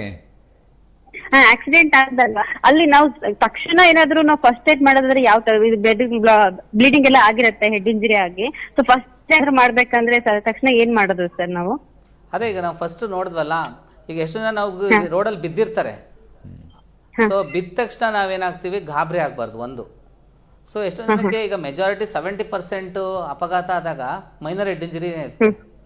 ಸೊ ನಾವು ಫಸ್ಟ್ ಗಾಬರಿ ಆಗ್ಬಾರ್ದು, ಅವ್ರಿಗೆ ಸಂತೈಸ್ಬೇಕು. ಸೆಕೆಂಡ್, ಪೇಷಂಟು ಪ್ರಜ್ಞೆ ಇದೆಯಾ, ಪೂರ್ತಿ ಕೈಕಾಲು ಆಡಿಸ್ತಾ ಇದ್ದಾರ ನಾವು ನೋಡಬೇಕು. ಸೊ ಕೆಲವ್ರು ಏನಾಗುತ್ತೆ, ಪೇಷಂಟು ತಲೆಗೆ ಹೊಡ್ತಾ ಬಿದ್ದಾಗ ರೋಗಿಗೆ ಪ್ರಜ್ಞೆನೇ ಇರಲ್ಲ. ಸೊ ಯೂಶಲಿ ಎಲ್ಲೋ ಬಾಟ್ಲು ಸಿಗುತ್ತೆ, ನೀರು ಕುಡ್ಸಕ್ಕೆ ಹೋಗ್ತಾರೆ. ಅವ್ನು ನೀರು ಕುಡಿಯೋಕೆ ಆಗದೇ ಇರೋ ನೀರು ಕುಡ್ಸಕ್ಕೆ ಹೋಗ್ತಾರೆ, ಅದನ್ನು ಅವಾಯ್ಡ್ ಮಾಡಬೇಕು. ಆಮೇಲೆ ಏನಾದ್ರು ಬ್ಲೀಡಿಂಗ್ ಆಗ್ತಾ ಇದ್ರೆ ಅದನ್ನು ತಡೆಗಟ್ಟಬೇಕು ಫಸ್ಟು. ಪ್ಲಸ್ ಬಾಯಲ್ಲಿ ಏನಾದ್ರು ಈಗ ಕಲ್ಲುಗಳು ಹೋಗ್ಬಿಡ್ತವೆ, ಮಣ್ಣು ಹೋಗುತ್ತೆ, ಅದನ್ನು ಕ್ಲೀನ್ ಮಾಡಬೇಕು. ಸೊ ಉಸಿರಾಟ ಕ್ಲೀನಾಗಿದೆಯಾ, ಆಮೇಲೆ ರಕ್ತಸ್ರಾವ ಆಗ್ತಾ ಇದೆಯಾ ನೋಡಬೇಕು. ಯಾವುದೇ ರಕ್ತಸ್ರಾವ ಆಗ್ತದೆ ಅದಕ್ಕೆ ಪ್ರೆಷರ್ ಹಾಕಬೇಕು. ಪ್ರೆಷರ್ ಹಾಕಿ ಫರ್ದರ್ ಬ್ಲೀಡಿಂಗ್ ಆಗ್ದಂಗೆ ನೋಡ್ಕೋಬೇಕು. ಆಮೇಲೆ ಇಮಿಡಿಯೇಟ್ಲಿ ಈ ಟ್ರಾಮಾ ಹ್ಯಾಂಡ್ಲಿಂಗ್ಗೆ ಸೆಂಟರ್ಸ್ ಇರುತ್ತೆ. ಎಲ್ಲ ಆಸ್ಪತ್ರೆಗಳು ಈ ಥರ ತೀವ್ರ ಹೊಡೆತ ಬಿದ್ದಾಗ ಹ್ಯಾಂಡ್ಲ್ ಮಾಡೋಕ್ಕಾಗಲ್ಲ. ಈಗ ಪ್ರೈಮರಿ ಹೆಲ್ತ್ ಸೆಂಟರ್ ಅಂತ ಹೇಳ್ತೀವಿ, ಅದು ಹೆಡ್ ಇಂಜುರಿ ಎಲ್ಲ ಅಲ್ಲಿ ನುರಿತ ತಜ್ಞರು ಇರಲ್ಲ. ಸೊ ಅಂಥ ತೀವ್ರತೆ ಇರೋರಿಗೆ ನಾವು ಅಷ್ಟು ಗೈಡ್ಲೈನ್ಸ್ ಕೊಡಬೇಕು. ಯಾವ ತೀವ್ರವಾದ ಹೆಡ್ ಇಂಜುರಿ ಇದೆ, ತೀವ್ರವಾದ ಚೆಸ್ಟ್ ಇಂಜುರಿ ಇದೆ, ತೀವ್ರವಾದ ಅಬ್ಡಮನ್ ಇದೆ, ಎಲ್ಲನೂ ಹ್ಯಾಂಡ್ಲ್ ಮಾಡೋ ಸೆಂಟರ್ಗೆ ಕರ್ಕೊಂಡು ಹೋಗ್ಬೇಕು. ಅದೇ ಟೈಮ್ ವೇಸ್ಟ್ ಆಗ್ತಾ ಇರೋದು. ಅದು ದಾರಿಲಿ ಹೋಗಕ್ಕೆ ಬರೋಕ್ಕಿಂತ ಮುಂಚೆನೇ ಡೆತ್ ಆಗಿಬಿಡುತ್ತೆ. ಸೊ ಇದನ್ನು ನಾವು ಎಲ್ಲರಿಗೂ ಹೈಲೈಟ್ ಮಾಡಬೇಕು. ಈಗ mild head injury, patient conscious ಇದ್ದಾರೆ, ನಿಯರ್ ಬೈ ಹಾಸ್ಪಿಟ್ಲಿಗೆ ಹೋಗಿ ತೋರಿಸ್ಕೊಂಡು ಆ ಡಾಕ್ಟ್ರು ಪರೀಕ್ಷೆ ಮಾಡಿ ಏನೋ ವಾಮಿಟಿಂಗ್ ಇದೆಯಾ, ತಲೆ ಸುತ್ತಿದೆಯಾ ನೋಡಿ ಬೇಕಾದ್ರೆ ನೆಕ್ಸ್ಟು ರೆಫರ್ ಮಾಡ್ತಾರೆ. ಬಟ್ ಯಾವಾಗ ತೀವ್ರತೆ ಜಾಸ್ತಿ ಇದೆ, ಸೊ ನಾವು ಸುಸಜ್ಜಿತ ಹಾಸ್ಪಿಟ್ಲಿಗೆ ಹೋಗಬೇಕು. ಸೊ ಇದು ಟೈಮ್ ಸೇವ್ ಮಾಡೋಕ್ಕೆ ತುಂಬ ಹೆಲ್ಪ್ ಆಗುತ್ತೆ, ಪೇಷಂಟ್ನ ಉಳ್ಸೋಕ್ಕೆ ಹೆಲ್ಪ್ ಆಗುತ್ತೆ, ಅದರಿಂದ ಆಗ ಅನಾಹುತಗಳನ್ನ ತಡೆಗಟ್ಟಕ್ಕೆ ಹೆಲ್ಪ್ ಆಗುತ್ತೆ. ಅಂದ್ರೆ ಬೇಗ ವಿದಿನ್ ಟೈಮಿಂಗ್ಸ್ ಒಳಗೆ ಬೇಗ ಹೋಗ್ಬೇಕು ಅಂತ ಹೇಳ್ತಿದ್ರೆ. ಹೌದು, ಟೈಮ್ ಅದೇ ಹೇಳಿದ ಗೋಲ್ಡನ್ ಅವರ್ ಅಂತ ಹೇಳ್ತೀವಿ. ಯಾವುದೇ ಇಂಜುರಿ ಆದಾಗ ಗೋಲ್ಡನ್ ಅವರ್ ಸುವರ್ಣ. ಯಾಕಂದ್ರೆ ಅದು ಬ್ಲೀಡಿಂಗ್ ಆದಾಗ, ಆಕ್ಸಿಜನ್ ಕಮ್ಮಿ ಆದಾಗ ಸೆಕೆಂಡ್ರಿ ಇನ್ಸಲ್ಟ್ ಆಗುತ್ತೆ. ಬಿದ್ದಾಗ ಮೈನರ್ ಇಂಜುರಿ ಆಗಿರುತ್ತೆ, ಬಟ್ ಅವ್ನ ಬಾಯಲ್ಲಿ ಬ್ಲೀಡಿಂಗ್ ಆಗ್ತಾ ಇರುತ್ತೆ, ತಲೆಗೆ ಬ್ಲೀಡಿಂಗ್ ಆಗಿ ಆ ಬ್ಲಡ್ಡೇ ಹೋಗಿ ಗಂಟ್ಲಿಗೆ ಸಿಗಾಕೊಂಡು ಅವ್ನಿಗೆ ಉಸಿರಾಟಕ್ಕೆ ತೊಂದರೆ ಆಗ್ಬೋದು. ಸೊ ಅದು ಸೆಕೆಂಡ್ರಿ ಇನ್ಸಲ್ಟ್ ಅಂತ ಹೇಳ್ತೀವಿ. ಸೊ ಅದನ್ನ ನಾವು ತಡೆಗಟ್ಟಬೇಕು. ಆ ತಡೆಗಟ್ಟದಿಂದ ಸೆಕೆಂಡ್ರಿ ಬ್ರೈನ್ ಡ್ಯಾಮೇಜ್ನ ಪ್ರಿವೆಂಟ್ ಮಾಡಬಹುದು. ಓಕೆ ಸರ್, ಈಗ ಬಿದ್ದಾಗ ಸಡನ್ ಆಗಿ ಇದು ಬ್ರೈನ್ ಸ್ಟ್ರೋಕ್ ತರ ಆಗೋದು, ಬ್ರೈನ್ ಹ್ಯಾಮ್ರೇಜ್ ಆ ತರನು ಆಗ್ಬಿಡುತ್ತೆ ಸರ್? ಅದು ಬಿದ್ದಾಗ ಬ್ರೈನ್ ಹ್ಯಾಮ್ರೇಜ್ ಅಥವಾ ಬ್ರೈನ್ ಸ್ಟ್ರೋಕ್ ಆಗತ್ತಲ್ಲ ಸರ್? ಆಗತ್ತೆ. ಕೆಲವು ಸಲ ಈಗ ಹೇಳ್ತೀವಲ್ಲ, ಕೆಲವ್ರಿಗೆ ಮೆದುಳಲ್ಲಿ BP ಜಾಸ್ತಿ ಆಗಿ ರಕ್ತಸ್ರಾವ ಆಗಿ ಕೆಲವರು ವಾಹನ ಓಡಿಸ್ಬೇಕಾದ್ರೆ ಬಿದ್ದವರು ಇದ್ದಾರೆ. ಅಂದ್ರೆ ಮೊದಲೇ ಸ್ಟ್ರೋಕ್ ಆಗಿ ಕೆಲವರು ಬಿದ್ದು ಸೆಕೆಂಡ್ರಿ ಹೆಡ್ ಇಂಜುರಿ ಆಗುತ್ತೆ. ಕೆಲವರು ಬಿದ್ದ ಮೇಲೆ ರಕ್ತಸ್ರಾವ ಆಗಿ ಮೆದುಳು ಡ್ಯಾಮೇಜ್ ಆಗಿ ಸ್ವಾಧೀನ ಕಳ್ಸ್ಕೋತಾರೆ. ಓಕೆ, ಕರೆ ಮಾಡೋದಕ್ಕೆ ಧನ್ಯವಾದಗಳು. Thank you sir. ಸರ್, ಇನ್ನು ಇದು ಲಕ್ಷಣಗಳು ನಮಗೆ ಗೊತ್ತಾಗಿರೋದಲ್ಲ, ಆಕ್ಸಿಡೆಂಟ್ ಆಗಿ ಬಿದ್ದಿರ್ತಾರೆ, ಮಾಮೂಲಿ ಥರ ಇರ್ತಾರೆ, ಏನು ಸಿಂಪ್ಟಮ್ಸ್ ಏನಾದರೂ ಇರುತ್ತೆ sir? Sir, usually mild head injury ಅಂದಾಗ ನಾವು ಫಸ್ಟ್ ಥಿಂಕ್ ಮಾಡೋದು ಕಂಕಷನ್ ಅಂತ ಹೇಳ್ತೀವಿ. ಸೊ ಟ್ರಾನ್ಸಿಯೆಂಟ್ ಅಂದರೆ ಸ್ವಲ್ಪ ಹೊತ್ತು ಅವ್ರಿಗೆ ಅರಿವು ಕಮ್ಮಿ ಆಗಿರ್ಬೋದು. ಕೆಲವು ನಾವು ಎಚ್ಚರಿಸ್ತೀನಿ, ನಾನು ಎಲ್ಲಿದ್ದೆ, ಹೇಗಾಯಿತು ಅಂತ ಅವ್ರು ಕನ್ಫ್ಯೂಸ್ಡ್ ಆಗಿರ್ತಾರೆ. ಸೆಕೆಂಡು ಹೆಡ್ಡೇಕ್ ಅಂತ ಹೇಳ್ಬೋದು, ಮತ್ತು ವಾಂತಿ, ವಾಕರಿಕೆ, ಕೆಲವು ತಲೆ ಸುತ್ತು, ಆಮೇಲೆ ಮಾತು ವ್ಯತ್ಯಾಸ ಆಗೋದು. ಯೂಶಲಿ ಮೈಲ್ಡ್ ಹೆಡ್ ಇಂಜುರಿ ಇದ್ದಾಗ ಈ ಥರ ಲಕ್ಷಣಗಳಿರುತ್ತೆ. ಬಟ್ ಅದೆಲ್ಲ 5 ಅರ್ಧ ಗಂಟೆ ಒಳಗೆ ಯೂಶಲಿ ಅವರು ಇಂಪ್ರೂವ್ ಆಗ್ತಾರೆ. ಆದರೂ ನಾವು ಆಸ್ಪತ್ರೆಗೆ ಭೇಟಿ ನೀಡಿ ಸೂಕ್ತ ಚಿಕಿತ್ಸೆಯನ್ನು ಪಡೆದುಕೊಳ್ಳಬೇಕು. ಇನ್ನೊಂದು ಹೇಳಿದ್ದು, ಯಾಕಂದರೆ ಮೆದುಳೇ ಪ್ರಮುಖ ಆರ್ಗನ್. ನಮ್ಮ ದೇಹದ ಚಲನವಲನ ಎಲ್ಲ, ಬ್ರೀದಿಂಗ್ ಎಲ್ಲ ಕಂಟ್ರೋಲ್ ಮಾಡೋದು ಮೆದುಳು. ಕಣ್ ಮೂಮೆಂಟ್ಸ್ ಎಲ್ಲಾನು ಕಂಟ್ರೋಲ್ ಮಾಡೋದು ಮೆದುಳು. ಸೊ ಏನಾರ ಮೆದುಳಿಗೆ ಜೋರಾಗಿ ಹೊಡೆತ ಬಿದ್ದಾಗ ಒಂದು ಅನ್ಕಾನ್ಷಿಯಸ್ ಆಗ್ಬೋದು, ಎರಡು ಕೈಕಾಲು ಸ್ವಾಧೀನ ಹೋಗ್ಬೋದು, ಸಿವಿಯರ್ ವಾಮಿಟಿಂಗ್ ಆಗ್ತಾ ಇರ್ಬೋದು, ಕಣ್ ದೃಷ್ಟಿ ಕಳ್ಕೊಂಡಿರ್ಬೋದು, ಅಥವಾ ಬ್ಯಾಲೆನ್ಸ್ ಇಲ್ಲದೆ ತೂರಾಡ್ಕೊಂಡು ಬೀಳ್ಬೋದು. ಸೊ ಇದೆಲ್ಲ ಇದ್ದಾಗ ತೀವ್ರವಾದ ಆಘಾತಕಾರಿ ಗಾಯಗಳಾಗಿರ್ತವೆ. ಸೊ ಅದನ್ನು ನಾವು ಇಮಿಡಿಯೇಟ್ಲಿ ಆಸ್ಪತ್ರೆಗೆ ಹೋಗಲೇಬೇಕು. Okay sir. ಓಕೆ ವೀಕ್ಷಕರೇ, ಈ ಒಂದು ಹಲೋ ಡಾಕ್ಟರ್ ಕಾರ್ಯಕ್ರಮದಲ್ಲಿ ಒಂದು ಪುಟ್ಟ ವಿರಾಮನ ತೆಗೆದುಕೊಂಡು ಮತ್ತೆ ನಾವು ನಮ್ಮ ವೈದ್ಯರನ್ನು ಮತ್ತೆ ಮಾತಾಡಿಸ್ತೀವಿ.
ಮತ್ತೊಮ್ಮೆ ನಾನು ನಿಮ್ಮ ಸ್ವಾಗತ ಮಾಡ್ತಾ ಇದ್ದೀನಿ. ಇವತ್ತು ವಿಶ್ವ ತಲೆಪೆಟ್ಟು ದಿನಾಚರಣೆ. ಇದರಲ್ಲಿ ಡಾಕ್ಟರ್ ಮಧುಸೂದನ್ ಅವರು ಸಾಕಷ್ಟು ಸಮಗ್ರವಾದ ಮಾಹಿತಿಯನ್ನು, ಜನ ಜಾಗೃತಿಯನ್ನು ಕೊಡ್ತಾ ಇದ್ದಾರೆ.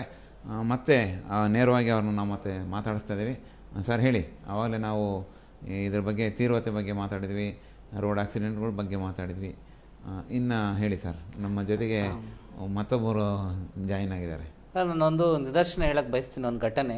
2014ರಲ್ಲಿ ನಾನು ಆಲ್ಮೋಸ್ಟ್ 2 ವರ್ಷ ಆಗಿತ್ತು ಶಿವಮೊಗ್ಗಕ್ಕೆ ಬಂದು ಕೆಲಸ ಮಾಡ್ಬೇಕಾದ್ರೆ. ಮುಂಚೆ ನಾನು ನಾರಾಯಣ ಹಾಸ್ಪಿಟಲ್ ಇದ್ದೆ. ಆವಾಗ ಅರುಣ್ ಕುಮಾರ್ ಅಂತ ಒಬ್ಬರು 26 ವರ್ಷದ ಯುವಕ. ಅಂದರೆ ಅವರು ಹೈವೇಲಿ ಹೋಗ್ಬೇಕಾದ್ರೆ ಜಿಂಕೆ ಮರಿ ಅಡ್ಡ ಬಂದು 2 ವೀಲರ್ ಹೆಲ್ಮೆಟ್ ಹಾಕಿರಲ್ಲ, ಬಿದ್ದ ತಕ್ಷಣ ಅನ್ಕಾನ್ಷಿಯಸ್ ಆಗ್ತಾರೆ. ಸೊ ಇಮಿಡಿಯೇಟ್ಲಿ ರಾತ್ರಿ ಅವ್ರು ನಮ್ಗೆ ಕರ್ಕೊಂಡು ಬರ್ತಾರೆ, ಅವ್ರ ಬ್ರದರು ಪೇರೆಂಟ್ಸ್ ಎಲ್ಲ ಕರ್ಕೊಂಡು ಬಂದರು. ಬಂದಾಗ ಅವ್ರು ಪೂರ್ತಿ ಅಸ್ವಸ್ಥರಿದ್ರು, ಎಚ್ಚರನೇ ಇರಲಿಲ್ಲ. ಸ್ಕ್ಯಾನ್ ಮಾಡಿದ್ವಿ, ತುಂಬ ಎಕ್ಸ್ಟೆನ್ಸಿವ್ ಬ್ಲೀಡಿಂಗ್ ಆಗಿತ್ತು, ಮೆದುಳು ಊತ ಬಂದಿತ್ತು. ಇಮಿಡಿಯೇಟ್ಲಿ ಅಂದೇ ಅವಾಗ ರಾತ್ರಿನೇ ವಿತಿನ್ 1 ಅವರಲ್ಲಿ ನಾವು ಆಪ್ರೇಷನ್ ಮಾಡಿ ಮೂಳೆ ಚಿಪ್ ತೆಗೆದು ಕ್ಲಾಟ್ ತೆಗೆದು, ಸೊ ಆಮೇಲೆ ಅವ್ರಿಗೆ ಕೃತಕ ಉಸಿರಾಟಕ್ಕೆ ವೆಂಟಿಲೇಟರ್ಗೆ ಹಾಕಿ ಕೊನೆಗೆ ನಿಧಾನಕ್ಕೆ ಅವರು ಜೀವ ಉಳ್ಕೊಂಡಿದೆ. ಸೊ ಈಗ ಮೊನ್ನೆ ಅವರು ಚೆಕಪ್ ಬಂದಿದ್ರು, ಈಗ 11 ವರ್ಷ ಆಯಿತು. ಸೊ ಅವ್ರು ನೋಡಿ ನನಗೆ ತುಂಬ ಮರುಕ ಆಯಿತು. ಈಗ ನಾವು ಬದುಕಿಸಿದ್ದೀವಿ, ಬಟ್ ಅವ್ರಿಗೆ ಒಂದು ಉತ್ತಮವಾದ ಜೀವನ ಕೊಡೋಕ್ಕಾಗಲಿಲ್ಲ. ಯಾಕಂದ್ರೆ ಹೆಡ್ ಇಂಜರಿದ ಇಂಪ್ಯಾಕ್ಟ್ ಏನು, ಅದರ ಪರಿಣಾಮ ಏನು ಅನ್ನೋದನ್ನ ಅವರ ಸ್ವಂತ ತಮ್ಮ ಆದ ಅವ್ರು ಬಂದು ಅವ್ರು ಹೇಳ್ಕೊಳಕ್ ಬಂದಿದ್ದಾರೆ. ಸೊ ಅವ್ರ ಕಷ್ಟ ಏನಾಯ್ತು, ಯಾಕಾಯ್ತು, ಏನು ಮಾಡಬೇಕು, ಜನರಿಗೆ ಒಂದು ವಿಷಯವನ್ನು ಹೇಳಕ್ ಬಂದಿದ್ದಾರೆ. ಅದಕ್ಕೆ ನಾವು ಅವ್ರಿಗೆ ಸ್ವಾಗತ ಬಯಸ್ತೀವಿ ಈ ಪ್ರೋಗ್ರಾಮ್ಗೆ. ಸರ್ ಮಾತಾಡಿ. ಈಗ ನಿಮ್ಮ ಭಾಳ ನೋವಿನಲ್ಲಿದ್ದೀರಾ, ಯಾಕಂದರೆ ನಿಮ್ಮ ಬ್ರದರು ಆ ರೀತಿ ಆಗಿದ್ದಾರೆ, ಸರ್ ಅವ್ರನ್ನ ಬದುಕಿಸ್ಕೊಟ್ಟಿದ್ದಾರೆ. ನಿಮಗೆ ಹೆಂಗೆ ಅನಿಸ್ತಾ ಇದೆ, ಏನು ಅನಿಸ್ತಾ? ಅವ್ರಿಗೆ ಬದುಕಿಸಿದ್ದಾರೆ, ಎಲ್ಲದೂ ಅವ್ರು ಮಾಡಿ ಆಪರೇಷನ್ ಎಲ್ಲ ಮಾಡಿ ಎಲ್ಲ ಮಾಡ್ಕೊಟ್ಟಿದ್ದಾರೆ. ಇವತ್ತು ಅವನು ಜೊತೆಗಿದ್ದಾನೆ, ಅದು ಬಿಟ್ಟರೆ ಮತ್ತೆ ಇನ್ನೇನು ಓಡಾಡೋದು ಮತ್ತೊಂದು ಮಾಡೋದು, ಅವನು ಸ್ವಂತ ಅವನ ಕೆಲಸ ಮಾಡ್ಕೊಳೋದು ಯಾವುದಕ್ಕೂ ಅವನಿಲ್ಲ ಆಗ್ತಿಲ್ಲ. ಎಲ್ಲದಕ್ಕೂ ಒಬ್ಬರು ಡಿಪೆಂಡ್. ಈಗ ನಾನು ಮನೇಲಿರಬೇಕು, ನಮ್ಮ ತಾಯಿ ನಮ್ಮ ತಂದೆಲ್ಲರೂ ಹೊರಗಡೆ ಹೋಗ್ಬೇಕಾದ್ರೆ ನಾನು ಮನೇಲಿರಬೇಕು. ಈಗ ನಾನೆಲ್ಲರೂ ಹೊರಗಡೆ ದುಡಿಯೋಕೆ ಅಂತ ಮತ್ತೊಂದು ಕೆಲಸಕ್ಕೂ ಮತ್ತೊಂದು ಕಾರ್ಯಕ್ಕೂ ಹೊರಗಡೆ ಹೋಗ್ತೀನಿ ಅನ್ನೋದಾದರೆ ನನ್ನ ತಂದೆ ತಾಯಿ ಮನೇಲಿ ಇರಲೇಬೇಕಾಗುತ್ತೆ. ಈಗ ಮನೇಲಿ ಅದಕ್ಕಿಂತ ಪರ್ಮನೆಂಟಾಗಿ ಒಬ್ರು ಇರಲೇಬೇಕು ಅವ್ರನ್ನ ನೋಡೋದಕ್ಕೋಸ್ಕರ. ಈಗ ಅವ್ರನ್ನ ಇಲ್ದಲೇ ಯಾರು ಮಾಡೋದಕ್ಕಾಗಲ್ಲ. ಎಷ್ಟು ವರ್ಷ ಆಯ್ತು ಈಗ? ಸರ್ 2014 ಆಕ್ಸಿಡೆಂಟ್ ಆಗಿದ್ದು, ಇವತ್ತಿನವರೆಗೂ ಇದರಲ್ಲಿದ್ದಾನೆ. ಇನ್ನು ಬೆಡ್ ಪೇಷಂಟಾಗೇ ಇದ್ದಾನೆ, ಎದ್ದು ಓಡಾಡೋಕ್ಕಾಗ್ತಿಲ್ಲ. ಒಟ್ಟು ಜೀವ ಇದೆ, ಬಟ್ ಏನು ಅವ್ರ ಕೆಲಸ ಸ್ವಂತ ಅವ್ನ ಕೆಲಸ ಏನು ಮಾಡ್ಕೊಳ್ಳೋದಕ್ಕಾಗಲ್ಲ. ಡಿಪೆಂಡೇನೆ ಎಲ್ಲ ಮಾತಾಡೋದು ಎಲ್ಲ. ಸರ್ ಮಾತಾಡೋದಂದ್ರೆ ಮಗು ಮಾತಾಡೋದಂಗೆ ಸ್ವಲ್ಪ ಬೇಕು, ಹೌದು ಬೇಡ ಅಷ್ಟೇ. ಭಾಳ ಕೇಳಿದರೆ ಮನಸ್ಸೇ ಹೀಗೆಲ್ಲ ಇದೆ ಅನಿಸುತ್ತೆ. ಇಂಥ ಒಂದು ಸಾವಿರಾರು ಕಥೆಗಳು ಶಿವಮೊಗ್ಗದಲ್ಲೇ ಇದೆ ಸರ್. ಯಾಕಂದ್ರೆ ಇವರು ಮೇನ್ ಯುವಕರು. ಸೊ ಅಪಘಾತದಲ್ಲಿ ಮೇಜರ್ ಸಾವಾಗೋದು ಯುವಕರಿಗೆ. ಸೊ ವಿಶ್ವಾದ್ಯಂತ ನಾವು ತಗೊಂಡ್ರು ಯುವಕರಲ್ಲಿ ಮೇಜರ್ ಸಾವಿನ ಕಾರಣ ಅಪಘಾತ. ಈ ಸಾವು ನಾವು ಪ್ರಿವೆಂಟ್ ಮಾಡ್ಬೋದು, ಯಾಕೆ ಆಗ್ತಾ ಇಲ್ಲ? ಜೀವ ಇಲ್ಲ, ಜೀವನನೂ ಇಲ್ಲ, ಮತ್ತೆ ಒಂದು ಕುಟುಂಬಕ್ಕೆ ಆರ್ಥಿಕ ಪರಿಸ್ಥಿತಿನೂ ಅಷ್ಟೇ ಭಾರಿ ಕಷ್ಟ ಆಗುತ್ತೆ. ಅವನೇ ಆಧಾರ ಸ್ತಂಭ. ಕೆಲವರು ಈಗ ಒಬ್ರು ಬ್ರದರ್ ಇದ್ದಾರೆ, ಬಟ್ ಕೆಲವರು ಒಬ್ಬರೇ ಮಕ್ಳು ಇರ್ತಾರೆ, ಅವರೇ ದುಡಿಬೇಕು, ಅವರೇ ಎಲ್ಲ ಕೇರ್ ಮಾಡಬೇಕು ಪೇರೆಂಟ್ಸ್ನ. ನರಕ ಆಗ್ಬಿಡುತ್ತೆ. ನರಕ ಕೇಳಿ ಭಾಳ ಬೇಸರ ಆಯಿತು. ಸರ್ ಇದಕ್ಕೆ ಬೇರೆ ಏನು ಸರ್, ಮತ್ತೆ ಏನೋ ಪರ್ಯಾಯ ವ್ಯವಸ್ಥೆ ಏನು ಸರ್? ಪರ್ಯಾಯ ಅಂದರೆ ನಾವು ಎಲ್ಲರಿಗೂ ಅರಿವು ಮೂಡಿಸ್ಬೇಕು ಸರ್. ಹೆಡ್ ಇಂಜುರಿ ಅಪಘಾತ ಆಕಸ್ಮಿಕ ಅನ್ಕೊಳ್ತೀವಿ, ಅದು ತಪ್ಪು. ಅಪಘಾತ ಮೆಜಾರಿಟಿ ಎಲ್ಲ ಸ್ವಯಂಕೃತ, ಎಲ್ಲರೂ ಅರ್ಜೆಂಟ್. ನಾನು ಅಲ್ಲೋಗ್ಬೇಕು ಇಲ್ಲೋಗ್ಬೇಕು, ಒಂದು ಸಿಗ್ನಲ್ ಟ್ರಾಫಿಕ್ ಸಿಗ್ನಲ್ ಪಾಲಿಸಲ್ಲ, ಹೆಲ್ಮೆಟ್ ಹಾಕ್ಬೇಕಂದ್ರೆ ಹೆಲ್ಮೆಟ್ ಹಾಕಲ್ಲ, ಕಾರಲ್ಲಿ ಮಿತವಾದ ಸ್ಪೀಡ್ ಅಂತ ಇರುತ್ತೆ ಅದನ್ನು ಪಾಲಿಸಲ್ಲ, ಮಕ್ಳಿಗೆ ಸೀಟ್ ಬೆಲ್ಟ್ ಹಾಕಲ್ಲ, ರಸ್ತೆ ನಿಯಮಗಳನ್ನ ಸರಿಯಾಗಿ ಪಾಲಿಸ್ಬೇಕು. ಸೊ ಏಜ್ ಆದವ್ರಿಗೆ ಕರೆಕ್ಟಾಗಿ, ಈಗ ಸ್ಟೇರ್ ಕೇಸ್ ಏಜ್ ಆದ ನಾವು ಮನೇಲಿ ಹೇಳ್ತೀವಿ, ಸರ್ ಜಾರ್ ಬಿದ್ದುಬಿಟ್ರು ಮೆಟ್ಲು ಇಳಿಬೇಕಾದ್ರೆ. ಯಾಕೆ ಕೆಲವು ಮೆಟ್ಲು ಕಡೆ ನಾವು ನೋಡ್ತೀವಿ ಬೆಳಕೆ ಇರಲ್ಲ, ಆಮೇಲೆ ಇಳಿಬೇಕಾದ್ರೆ ರೈಲಿಂಗ್ ಸಪೋರ್ಟ್ ಇರಲ್ಲ. ಜಾರ್ ಬಿದ್ದಾಗ ಫಸ್ಟ್ ಬೀಳೋದು ಪೆಟ್ಟು ತಲೆಗೆ, ಆಮೇಲೆ ಬಾತ್ರೂಮ್ ಅಲ್ಲೂ ಅಷ್ಟೇ. ನಮಸ್ತೆ. ನಮಸ್ತೆ. ನಮಸ್ತೆ. ಹಾ, ನಿಮ್ಮ ಹೆಸರು ಸರ್? ಸರ್ ನನ್ನ ಹೆಸರು ಮಲ್ಲಪ್ಪ ಅಂತ ಹೇಳಿ ಒಳ್ಳೆವಂದೂರಿಂದ ಮಾತಾಡ್ತಾ ಇರೋದು. ಹಾ, ಡಾಕ್ಟರ್ ಮಧುಸೂದನ್ ಇದ್ದಾರೆ, ಮಾತಾಡಿ. ನಮಸ್ಕಾರ, ಹೇಳಿ ಸರ್. ನಮಸ್ತೆ. ಈಗ ಕೆಲವರು ಸದಾ ತಲೆನೋವು ಬರ್ದಿರ್ತಾರೆ ಸರ್, ಹಾ, ಅದೇನ್ ಮಾನಸಿಕ ಒತ್ತಡಕ್ಕೆ ಒಳಗಾಗ್ತಾರೋ ಅಥವಾ ತಲೆನೋವು ಅಂತ ಹೋಗಿರ್ತಾರೆ, ಆಪರೇಷನ್ ಮಾಡ್ತಾರೆ, ಕೆಲವರು ಕೋಮಕ್ಕೆ ಹೋಗ್ಬಿಡ್ತಾರೆ. ಓಕೆ, ಏನಿದೆ ಅಂತೇಳಿ? ಆ ಥರ ಅಲ್ಲ, ತಲೆನೋವಿಗೆ ನಾನಾ ಕಾರಣಗಳಿದ್ದಾವೆ. ಸೊ ಒಂದೇ ಪೆಟ್ಟು ಒಂದೇ ಆಗ್ಬೇಕಾಗಲ್ಲ. ಮೆದುಳೊಳಗಡೆ ಏನಾದ್ರು ಗೆಡ್ಡೆಗಳಿದ್ರೆ, ರಕ್ತನಾಳ ತೊಂದರೆ ಇದ್ರೆ, ಮೆಜಾರಿಟಿ ಸ್ಟ್ರೆಸ್ ಇಂದನೇ ತಲೆನೋವು ಬರುತ್ತೆ. ಒತ್ತಡದಿಂದ. ಒತ್ತಡನೇ ಮೆಜಾರಿಟಿ. ಈಗ ಈ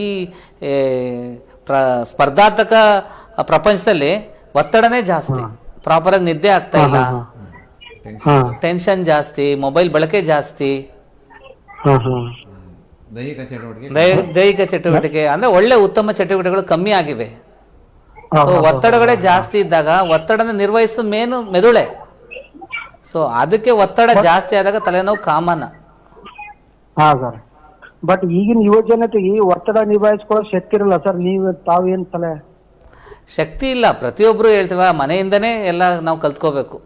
ಸೊ ತಂದೆ ತಾಯಿ ಹೇಗಿದ್ರು, ಅವ್ರ ಮಾತುಗಳು ಕೇಳಬೇಕು, ಅವರು ಆ ಜೀವನ ಅನುಭವಗಳು ಹೇಳಿರ್ತಾರೆ, ಶಾಲೆಗಳಲ್ಲಿ ಶಿಕ್ಷಕಗಳು ಹೇಳಿರ್ತಾರೆ, ಯೋಗ ಮಾಡಬೇಕು, ನಿಯಮಿತ ವ್ಯಾಯಾಮ ಮಾಡಬೇಕು. ಸೊ ಆಮೇಲೆ ಮಕ್ಕಳಿಗೆ ಸ್ಟ್ರೆಸ್ ಹ್ಯಾಂಡ್ಲಿಂಗ್ ಮಾಡೋದು ಹೇಳ್ಕೊಡ್ಬೇಕು. ಈಗ ಎಲ್ಲರೂ ಫಸ್ಟೇ ಬರಬೇಕು, ಮೆಡಿಕಲ್ ಆಗಬೇಕು, ಇಂಜಿನಿಯರಿಂಗ್ ಆಗಬೇಕು ಅಂತ ಒತ್ತಡ ಜಾಸ್ತಿ ಮಕ್ಳಿಗೆ ನಾವು ಹೇರ್ತೀವಿ. ಯಾಕಂದ್ರೆ ಅಷ್ಟೊಂದು ಶಾಲೆಗಳಾಗಿವೆ, ಬರೀ ಇದು ಓರಿಯೆಂಟೆಡ್ ಕೋಚಿಂಗ್ ಆಗಿದೆ. ಅದನ್ನೆಲ್ಲ ಕಮ್ಮಿ ಮಾಡಲೇಬೇಕು. ಓಕೆ ಸರ್, ಕರೆ ಮಾಡಿದ ಧನ್ಯವಾದಗಳು. ಸರ್, ಈಗ ನಿಮ್ಮ ಕುಟುಂಬದಲ್ಲಿ ಎಷ್ಟು ಜನ ಇದ್ದೀರಾ? ಸರ್ ನಾವು 4 ಜನ ಸರ್. ಏನು ಮಾಡ್ತೀರಾ? ಹಾಂ, ಅವ್ರ ಸರ್ 5 ಜನ ಸರ್. ಅವ್ರದ್ದು ಮದುವೆ ಆಗಿದೆ, ಆಕ್ಸಿಡೆಂಟ್ ಆಗಿರೋಲ್ಲ? ಇಲ್ಲ ಸರ್, ಮದುವೆ ಇಲ್ಲ. ನೋಡಿ ವೀಕ್ಷಕರೇ, ಈಗ ಅವರ ಬ್ರದರ್ಗೆ ಆಕ್ಸಿಡೆಂಟ್ ಆಗಿದೆ. ಒಂದು ನಿಮಿಷದ ಒಂದು ಅನಾಹುತ ಇಡೀ 10-15 ವರ್ಷದಿಂದ ಅವ್ರ ಕುಟುಂಬವನ್ನು ನರಕ ಮಾಡಿದೆ. ಹಾಗಾಗಿ ಇನ್ಮೇಲಾದರೂ ನಾವು ಎಚ್ಚೆತ್ಕೋಬೇಕು. ಇವತ್ತು ಕಾರ್ಯಕ್ರಮ ಮಾಡ್ತಾ ಇರೋದೇ ತಲೆಪೆಟ್ಟು ದಿನಾಚರಣೆ. ಸಾರ್ವಜನಿಕ ಅರಿವು ಮೂಡಿಸೋಕ್ಕೋಸ್ಕರ ನಮ್ಮ ಮೆಟ್ರೋ ಆಸ್ಪತ್ರೆಯಿಂದ ವೈದ್ಯರು ಬಂದಿದ್ದಾರೆ. ಹಾಗಾಗಿ ಈಗ ಇನ್ನೂ ಸ್ಥಿತಿ ಹಾಗೇ ಇದೆ. ಹಾಂ ಸರ್, ಹಾಗೆ ಇದೆ. ಮನೆಯಲ್ಲೆಲ್ಲ ಏನು ಹೇಳ್ತಾರೆ? ಮನೇಲಿ ಏನು ಹೇಳ್ತಾರೆ ಅಂತಂದರೆ ಹೇಗಿಲ್ಲ ಸರ್, ಈಗ ಆ ಥರ ಆಗಿದೆ ಸಿಚುವೇಶನ್ ನಮ್ಮಲ್ಲಿ. ಪರ್ಮನೆಂಟ್ ಸಲಿದ ಕೊನೆ ತನಕ ಏನು ಇಲ್ವಾ ಸರ್ ಇದಕ್ಕೆ ಪರಿಹಾರ ಅಂದರೆ ಹೇಳೋದು ಸರ್, ಈಗ ಹೇಳಿದ್ನ ಶಾಶ್ವತ ಅಂಗನ್ಯೂನತೆ ಅಂತ ಆಗ್ಬಿಡುತ್ತೆ. ಈಗ ಇರೋದು ಮೆದುಳು, ಒಂದೇ ಜೀವ ಒಂದೇ ಮೆದುಳು. ಮೆದುಳಿಗೆ ನಾವು ಟ್ರಾನ್ಸ್ಪ್ಲಾಂಟ್ ಮಾಡೋಕ್ಕಾಗಲ್ಲ. ಇರೋ ಮೆದುಳನ್ನು ನಾವು ಉಳಿಸ್ಕೋಬೇಕು, ಸಂರಕ್ಷಿಸ್ಕೋಬೇಕು. ಸೊ ಯಾವುದೇ ರೀತಿಯ ಆಘಾತ ಆಗದಂಗೆ ನೋಡ್ಕೋಬೇಕು. ಸೊ ಯಾಕಂದರೆ ಅದು ರಿಕವರಿ ಆಗೋ ಚಾನ್ಸಸ್ ಕಮ್ಮಿ ಇದೆ. ಕೆಲವೊಂದು ಕಮ್ಮಿ ಪೆಟ್ಟಾದಾಗ, ಮಿತವಾದ ಹೊಡೆತ ಬಿದ್ದಾಗ ರಿಕವರಿ ಆಗಿ ತುಂಬ ಜನ ಆಲ್ಮೋಸ್ಟ್ ನಾರ್ಮಲ್ ಜೀವನ ನಡೆಸ್ತಾ ಇದ್ದಾರೆ. ಬಟ್ ತೀವ್ರಗತಿಯಾದ ಹೊಡೆತ ಬಿದ್ದಾಗ ಸೊ ಇವ್ರಿಗೆ ಶಾಶ್ವತ ಅಂಗನ್ಯೂನತೆ ಇರುತ್ತೆ. ಸೊ ಮಾನಸಿಕವಾಗಿ ಮಗು ಥರ ಇರ್ತಾರೆ, ಮಾತಾಡೋಕ್ಕೆ ಬರಲ್ಲ, ಏನು ನೆನಪಿರಲ್ಲ, ಆ್ಯಕ್ಟಿವಿಟಿ ಇಲ್ಲ. 26 ವರ್ಷ ಪಾಪ ಅವ್ರ ಏಜ್ ಆದವರು, 70 ವರ್ಷ ತಂದೆ, ಅವ್ರಿಗೆ ಸ್ವಲ್ಪ ನೋವಾಗುತ್ತೆ, ತಂದೆ ಅಳ್ತಾರೆ. ಕಾರ್ಯಕ್ರಮ ನಮಗೆ ಬೇಸರ ಆಗ್ತಾ ಇದಕ್ಕೆ ನೋಡಿದರೆ. ಆಗಲಿ ಸರ್. ಇನ್ನು ಗೋಲ್ಡನ್ ಹವರ್ ಅಂತ ನಾವು ಹೇಳ್ತಾ ಇದ್ದೀವಿ. ಗೋಲ್ಡನ್ ಹವರು ಬಹಳ ಮುಖ್ಯ. ಯಾಕಂದರೆ ಈ ಇನ್ಸಿಡೆಂಟ್ ನೋಡಿದಾಗ ನಮಗೆ ಅನ್ನಿಸ್ತಾ ಇದೆ, ಅವರು ಹೆಲ್ಮೆಟನ್ನು ಹಾಕಿ ಮತ್ತು ಇನ್ ಟೈಮಲ್ಲಿ ಬಂದಿದ್ರೆ ಏನೋ ಚಾನ್ಸಸ್. ಅದೇ ಸರ್, ಈಗ ನಿಯರ್ ಬೈ ಹಾಸ್ಪಿಟ್ಲ್ ಅಂದರೆ ವಿತಿನ್ 10 ಮಿನಿಟ್ಸ್, ವಿತಿನ್ 15 ಮಿನಿಟ್ಸಲ್ಲಿ ಅವರು ಸುಸಜ್ಜಿತ ಆಸ್ಪತ್ರೆಗೆ ಹೋಗಬೇಕು. ಸೊ ಅಷ್ಟು ಬೇಗ ಮೆದುಳು ಬಾವು ಬಂದ್ಬಿಡುತ್ತೆ. ಯಾಕಂದರೆ ಮೆದುಳು ಇರೋದು ಕ್ಲೋಸ್ಡ್ ಸ್ಪೇಸಲ್ಲಿ. ಈಗ ಹೊಟ್ಟೆ ಆದರೆ ಏನೋ ಹೊಡೆತ ಬಿದ್ದಾಗ ಉಬ್ಬುತ್ತೆ, ತಲೆಯಲ್ಲಿ ಉಬ್ಬಕ್ಕೆ ಜಾಗ ಇಲ್ಲ. ಏನೋ ರಕ್ತಸ್ರಾವ ಆದರೆ ಅಲ್ಲೇ ಮೆದುಳು ಬಾವು ಬಂದು ಅದು ಅರ್ನಿಯೇಷನ್ ಅಂತ ಹೇಳ್ತೀವಿ. ಇಂಪಾರ್ಟೆಂಟ್ ರಕ್ತ ಚಲನೆ ಕಮ್ಮಿ ಮಾಡಿ ಪರ್ಮನೆಂಟ್ ಮೆದುಳು ಡ್ಯಾಮೇಜ್ ಆಗಿಬಿಡುತ್ತೆ. ಸೊ ಅದು ರಿಕವರಿ ಆಗಲ್ಲ. ಕರೆ ಇದೆ ಸರ್. ನಮಸ್ತೆ. ನಮಸ್ತೆ. ಹಲೋ. ಹಾಂ, ನಮಸ್ತೆ ಸರ್. ನಮಸ್ಕಾರ ಸರ್. ಹಾಂ ಸರ್, ನಿಮ್ಮ ಹೆಸರು? ಸರ್ ಸಂತೋಷ್ ಅಂತ ಹೇಳಿ ಹೊಳಲೂರಿಂದ. ಹಾಂ, ಮಾತಾಡಿ. ಡಾಕ್ಟರ್ ಮಧುಸೂದನ್ ಇದ್ದಾರೆ. ಡಾಕ್ಟರ್ಗೆ ನಮಸ್ಕಾರ ಸರ್. ನಮಸ್ಕಾರ, ಹೇಳಿ. ಮಧುಸೂದನ್ ಸರ್. ಹಾಂ, ನಮಸ್ಕಾರ, ಹೇಳಿ. ವಿಜಯ್ ಕುಮಾರ್ ಸರ್ ಅವ್ರಿಗೆ ನಮಸ್ಕಾರ ಸರ್. ನಮಸ್ತೆ, ಹೇಳಿ ಸರ್. ನಮ್ಮ ಟಿವಿಲಿ ಒಳ್ಳೊಳ್ಳೆ ಕಾರ್ಯಕ್ರಮಗಳು ಬರ್ತಾ ಇದೆ ಸರ್, ಅವರಿಗೂ ಧನ್ಯವಾದಗಳು. ಧನ್ಯವಾದ ಸರ್, ನಿಮಗೂ ಧನ್ಯವಾದ. ನೋಡ್ತಾ ಇದ್ದೀರಾ? ನಂದು ಸಮಸ್ಯೆ ಏನಂದ್ರೆ ಸರ್, ನಮ್ಮ ಬ್ರದರ್ ಒಬ್ಬರಿಗೆ 2 ವರ್ಷದ ಹಿಂದೆ ಆಕ್ಸಿಡೆಂಟ್ ಆಗಿತ್ತು. ಓಕೆ. ಮಣಿಪಾಲಲ್ಲಿ 1 ತಿಂಗಳು ಕೋಮಾ ಸ್ಟೇಜ್ ಅಲ್ಲಿ ಇದ್ರು, ಅವ್ರು ಹೆಡ್ ಇಂಜುರಿ ಆಗಿ. ಓಕೆ. ಈಗಲೂ ಕೂಡ ಅವರು ಮೆಡಿಸಿನ್ ತಗೊಳ್ಬೇಕು ಸರ್, ನರ ಸಂಬಂಧಪಟ್ಟಂತೆ. ಸ್ಟಾರ್ಟ್ ಆಗಿತ್ತು ಮೈಂಡ್ ಅಲ್ಲಿ, ಅದೆಲ್ಲ ಕ್ಲಿಯರ್ ಮಾಡಿದ್ರು. ಆದ್ರೂ ಟ್ಯಾಬ್ಲೆಟ್ಸ್ ಕಂಟಿನ್ಯೂ ಮಾಡಕ್ಕಿಲ್ಲ ಸರ್. ಯಾಕಂದ್ರೆ ಅದು ಮೆದುಳು ಕ್ಲಾಟ್ ತೆಗೆದಿದ್ರು ಮೆದುಳು ಆಗಿರೋ ಗಾಯಗಳು ವಾಸಿಯಾಗಿರಲ್ಲ, ಪೂರ್ತಿ ಪ್ರಮಾಣದಲ್ಲಿ ಸಂಪೂರ್ಣವಾಗಿ ಗುಣಮುಖ ಆಗಿರಲ್ಲ. ಸೊ ಕೆಲವ್ರಿಗೆ ಏನಾಗುತ್ತೆ, ಫಿಟ್ಸ್ ಬರ್ಬೋದು. ಅದಕ್ಕೆ ಫಿಟ್ಸ್ ಬರಬಾರ್ದು ಅಂತ ನಾವು ಫಿಟ್ಸ್ ಮೆಡಿಸಿನ್ ಕೊಡ್ತಾ ಇರ್ತೀವಿ. ಇನ್ನೊಂದು ನರ ಚೇತರಿಕೆಗೆ ಒಂದು ಮೆಡಿಸಿನ್ ಕೊಡ್ತಾ ಇರ್ತೀವಿ. ಜೊತೆಗೆ ತಲೆನೋವು ಬರ್ತಾ ಇರ್ಬೋದು, ತಲೆ ಸುತ್ತ ಬರ್ತಾ ಇರ್ಬೋದು, ಅದು ಇಂಪ್ರೂವ್ ಮಾಡೋಕ್ಕೆ ಮಾತ್ರೆಗಳು ಕೊಡ್ತಾ ಇರ್ತೀವಿ. ಸೊ ಆದ್ರಿಂದ ಈ ಮಾತ್ರೆಗಳು ಕಂಟಿನ್ಯೂಸ್ ಕೊಡ್ಲೇಬೇಕಾಗತ್ತೆ, ಇಲ್ಲ ಅಂದ್ರೆ ಅವ್ರಿಗೆ ತೊಂದರೆಗಳು ಜಾಸ್ತಿನೇ ಇರುತ್ತೆ. ಮೆದುಳಿಗಂತರ ಫುಡ್ ಇದ್ದಂಗೆ. ಹೌದು ಸರ್. ಸರ್ ಒಳ್ಳೆ ನೀವು ಒಂದು ಅವೇರ್ನೆಸ್ ಪ್ರೋಗ್ರಾಮ್ ಮಾಡ್ತಾರೋ ಚೆನ್ನಾಗಿದೆ ಸರ್. ಯಾಕೆಂದ್ರೆ ಈಗ ಬೇಸಿಗೆ ಅಂತ ಹೇಳಿ ಕೆಲವರೆಲ್ಲ ಹೆಲ್ಮೆಟ್ ಆಗ್ತಾ ಇಲ್ಲ. ಹೆಡ್ ಇಂಜರಿಗಳಾದಾಗ ಸಮಸ್ಯೆಗಳು ಗೊತ್ತಾಗುತ್ತೆ ಸರ್. ಈಗ ಒಳ್ಳೆ ಕಾರ್ಯಕ್ರಮ ನೀವು ಮಾಡ್ತಾ ಇದ್ದೀರಿ ಸರ್. ಆಗಲಿ ಸರ್, ನೋಡ್ತಾ ಇದ್ದೀರಾ, ಹೀಗೆ ನೋಡ್ತಾ Thank you, ಇರ್ರಿ. ಧನ್ಯವಾದಗಳು. ಧನ್ಯವಾದಗಳು ಸರ್, ಕರೆ ಮಾಡೋದಕ್ಕೆ ಮತ್ತೊಮ್ಮೆ ಧನ್ಯವಾದಗಳು ಸರ್. ನಾವು ಅದೇ ಮಾತಾಡ್ತಾ ಇದ್ವಿ ಸರ್, ಇನ್ನು ಗೋಲ್ಡನ್ ಅವರ್ ಬಗ್ಗೆನೇ ಮಾತಾಡ್ತಾ ಇದ್ವಿ. ಇನ್ನು ತಡೆಗಟ್ಟೋದು ಹೇಗೆ, ಅದು ಬಹಳ ಮುಖ್ಯವಾಗಿ ನಮಗೆ ಯಾವ ರೀತಿ ಸರ್, ನಾವು ಯಾವುದೇ ರೋಗದ ಬಗ್ಗೆ ಮಾತಾಡೋಕ್ಕಿಂತ ಮುಂಚೆ ಅದು preventive measures, prevention is better then cure, ಇದು ಆಲ್ಮೋಸ್ಟ್ ಗೋಲ್ಡನ್ ಲೆಟರ್ಸ್. ಸೊ ಎಲ್ಲ ಸುರಕ್ಷಿತ ಕ್ರಮಗಳು ನಮ್ಗೆ ಗೊತ್ತಿರಬೇಕು, ಅದನ್ನ ಡೈಲಿ ನಾವು ಅನುಷ್ಠಾನಕ್ಕೆ ತರಬೇಕು. ಎಲ್ಲ ಗೊತ್ತಿರುತ್ತೆ, ಬಟ್ ನಾವು ಅನುಷ್ಠಾನ ಮಾಡಲ್ಲ. ಈಗ ಹೆಲ್ಮೆಟ್ ಹಾಕ್ತೀವಿ, ಅದು ಬರೀ ಕ್ಯಾಪ್ ಥರ ಇರುತ್ತೆ, ಬರೀ ತಲೆ ಮಾತ್ರ, ಕಿವಿ ಮೇಲೆ ಮಾತ್ರ ಕವರ್ ಆಗಿರುತ್ತೆ. ಯೂಶಲಿ ಫುಲ್ ಸ್ಟ್ರ್ಯಾಪ್ಡ್, ಫೇಸು ಕವರ್ ಆಗಿ ಸ್ಟ್ರ್ಯಾಪ್ ಹಾಕಿರ್ಬೇಕು. ಸುಮ್ಮನೆ ಸಿಗಿಸ್ಕೊಂಡು ಹೋಗ್ತಾರೆ, ಬಿದ್ದಾಗ ಫಸ್ಟ್ ಬಿಡೋದು ಮನುಷ್ಯನಿಗಿಂತ ಹೆಲ್ಮೆಟ್ ಕೆಳಗಡೆ ಬಿದ್ದಿರುತ್ತೆ. ISI ಮಾರ್ಕ್ ಇರೋಂಥದ್ದು, ISI ಮಾರ್ಕ್ ಇರೋದು ಫುಲ್ ಕವರ್ ಆಗಬೇಕು. ಯಾಕಂದ್ರೆ ಬರೀ ತಲೆಗೆ ಪೆಟ್ಟು ಅಂದ್ರೆ ಬಿಡಪ್ಪ ತಲೆಗೆ ಬಿಟ್ಟಿದ್ದಿಲ್ಲ, ಮುಖ ಕೊಡ್ತಾ ಬಿದ್ರು ಅದು ಫೋರ್ಸ್ ಹೋಗೋದು ಮೆದುಳಿಗೆನೆ. ನಾನಿದ್ರೆ ಕೌಂಟರ್ ಕೂಪ್ ಇಂಜರಿ ಅಂತ ಹೇಳಿದೆ. ಮುಖದ ಮೂಳೆಗಳು ಫ್ರಾಕ್ಚರ್ ಆದ್ರೆ ಮೆದುಳು ನೀರು ಲೀಕ್ ಆಗುತ್ತೆ, ಅದು ಇನ್ನೂ ಒಂದು ಡೇಂಜರ್ ಸೈನ್. ಸರ್, ಇನ್ನು ಬಹಳ ಮುಖ್ಯವಾಗಿ ನಮ್ಮ ಜನರಿಗೆ, ಈಗಾಗಲೇ ನೀವು ಹೇಳ್ತಾ ಇದ್ದೀರಾ, ಆಕ್ಸಿಡೆಂಟ್ಗಳನ್ನು ಹೇಳ್ತಾ ಇದ್ದೀರಾ, ಅರ್ಜೆನ್ಸಿ ಹೇಳ್ತಾ ಇದ್ದೀರಾ, ವೆಹಿಕಲನ್ನು ಯಾವ ರೀತಿ ದುರ್ಬಳಕೆನೂ ಮಾಡ್ಕೊತಾರೆ ಅಂತ ಹೇಳ್ತಾ ಇದ್ದೀರಾ. ಮತ್ತು ಇನ್ನು ಬಿಲೋ 18 ಇಯರ್ಸ್ ಇರೋಂಥ ಮಕ್ಕಳುಗಳು ವೆಹಿಕಲ್ ಓಡಿಸಿ ಈ ರೀತಿನೂ ಸಾಕಷ್ಟು ಅವರಿಗೆಲ್ಲ. ಹೌದು ಸರ್, ಈಗ ನೋಡಿದೀಗ ಎಲ್ಲ ರೋಡ್ಸು ನೋಡಿದ್ದೀರಾ, ಎಲ್ಲ ಹೈವೇ ಆಗ್ತಾ ಇದೆ, ರಿಂಗ್ ರೋಡ್ ಆಗ್ತಾ ಇದೆ. ಅಲ್ಲಿ ಸ್ಪೀಡ್ ಮಿನಿಮಮ್ 100ರಿಂದ 150. ಆಮೇಲೆ ಮಕ್ಳುಗಳು ಈಗ ನೋಡಿದಿರಲ್ಲ, 17-15 ವರ್ಷ ಮಕ್ಳುಗಳು ಬೈಕ್ನ ವೀಲಿಂಗ್ ಮಾಡ್ತಾರೆ. ವೀಲಿಂಗ್ ಮಾಡಿ ವೀಲ್ ಚೇರ್ಗೆ ಬಂದಿದ್ದಾರೆ ಎಷ್ಟೊಂದು ಜನ. ಅದು ಅವಾಗ ಯಾರಿಗೂ ಗೊತ್ತಾಗ್ತಾ ಇಲ್ಲ. ಒಂದು ನಿಮಿಷ ಸ್ಟಂಟ್ ಮಾಡೋದು, ರೀಲ್ಸ್ ಮಾಡೋದು ಈಗ ಸರ್ವೇ ಸಾಮಾನ್ಯ ಆಗ್ಬಿಟ್ಟಿದೆ. ಬಟ್ ಅವ್ರು ಮಾಡೋ ತಪ್ಪಿಂದ ಎಷ್ಟು ಜನಕ್ಕೆ ತೊಂದರೆ ಆಗ್ತಾ ಇದೆ, ಅದನ್ನು ನಾವು ಪರಿಗಣಿಸ್ಬೇಕು.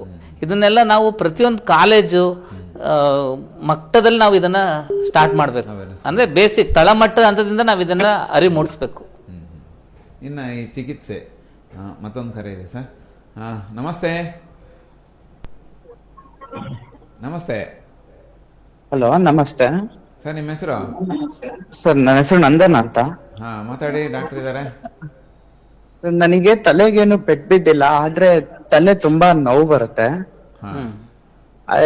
ತಲೆ ಹಿಂದೆ ಭಾಗ ತುಂಬಾ ನೋವು ಬರುತ್ತೆ, ಓದೋಕ್ಕಾಗಲ್ಲ. ಬಿಸ್ಲಿಗೆ ಹೋದ್ರೆ ತುಂಬಾ ತಲೆ ನೋವು ಬರುತ್ತೆ. ಅಂದ್ರೆ ಹೇಳಿದ್ನಲ್ಲ ನಾನು, ತಲೆ ನೋವಿಗೆ ನಾನಾ ಕಾರಣಗಳು ಇರ್ತವೆ. ತಲೆ ಪೆಟ್ಟೆ ಆಗ್ಬೇಕಾಗಿಲ್ಲ. ಸೊ ಕೆಲವ್ರಿಗೆ ಸೆನ್ಸಿಟಿವ್ ಇರ್ತಾರೆ, ಅಂದ್ರೆ ಈ ಬಿಸಿಲು ಫೋಟೋಫೋಬಿಯಾ ಅಂತ ಹೇಳ್ತೀವಿ. ಆ ಬಿಸಿಲು ಪ್ರಖರತೆ, ಆಮೇಲೆ TV ಸ್ಕ್ರೀನು ಅಥವಾ ಕಂಪ್ಯೂಟರ್ ಸ್ಕ್ರೀನು, ಮೊಬೈಲ್ ಸ್ಕ್ರೀನು, ಆ ಪ್ರಖರ ಬೆಳಕು ಕಣ್ಣಿಗೆ ಆಗಲ್ಲ, ಅದು ಸ್ಟ್ರೈನ್ ಆಗುತ್ತೆ. ಸೊ ಕೆಲವು ಸಲ ಅದು ತಲೆನೋವನ್ನ ಜಾಸ್ತಿ ಮಾಡುತ್ತೆ. ಕೆಲವು ಬಿಸಿಲಿಗೆ ಹೋದ್ರೆ ತಲೆನೋವು ಜಾಸ್ತಿ ಆಗುತ್ತೆ. ಕೆಲವರು ಟ್ರಾವೆಲಿಂಗ್ ಮಾಡಿದ್ರೆ ತಲೆನೋವು ಜಾಸ್ತಿ ಆಗುತ್ತೆ. ಕೆಲವರು ಟೈಮ್ ಊಟ ಮಾಡಿಲ್ಲ, ನಿದ್ದೆ ಮಾಡಿಲ್ಲ ಅಂದ್ರೂ ತಲೆನೋವು ಬರುತ್ತೆ. ಯಾಕಂದರೆ ತಲೆನೇ ಮೇನು.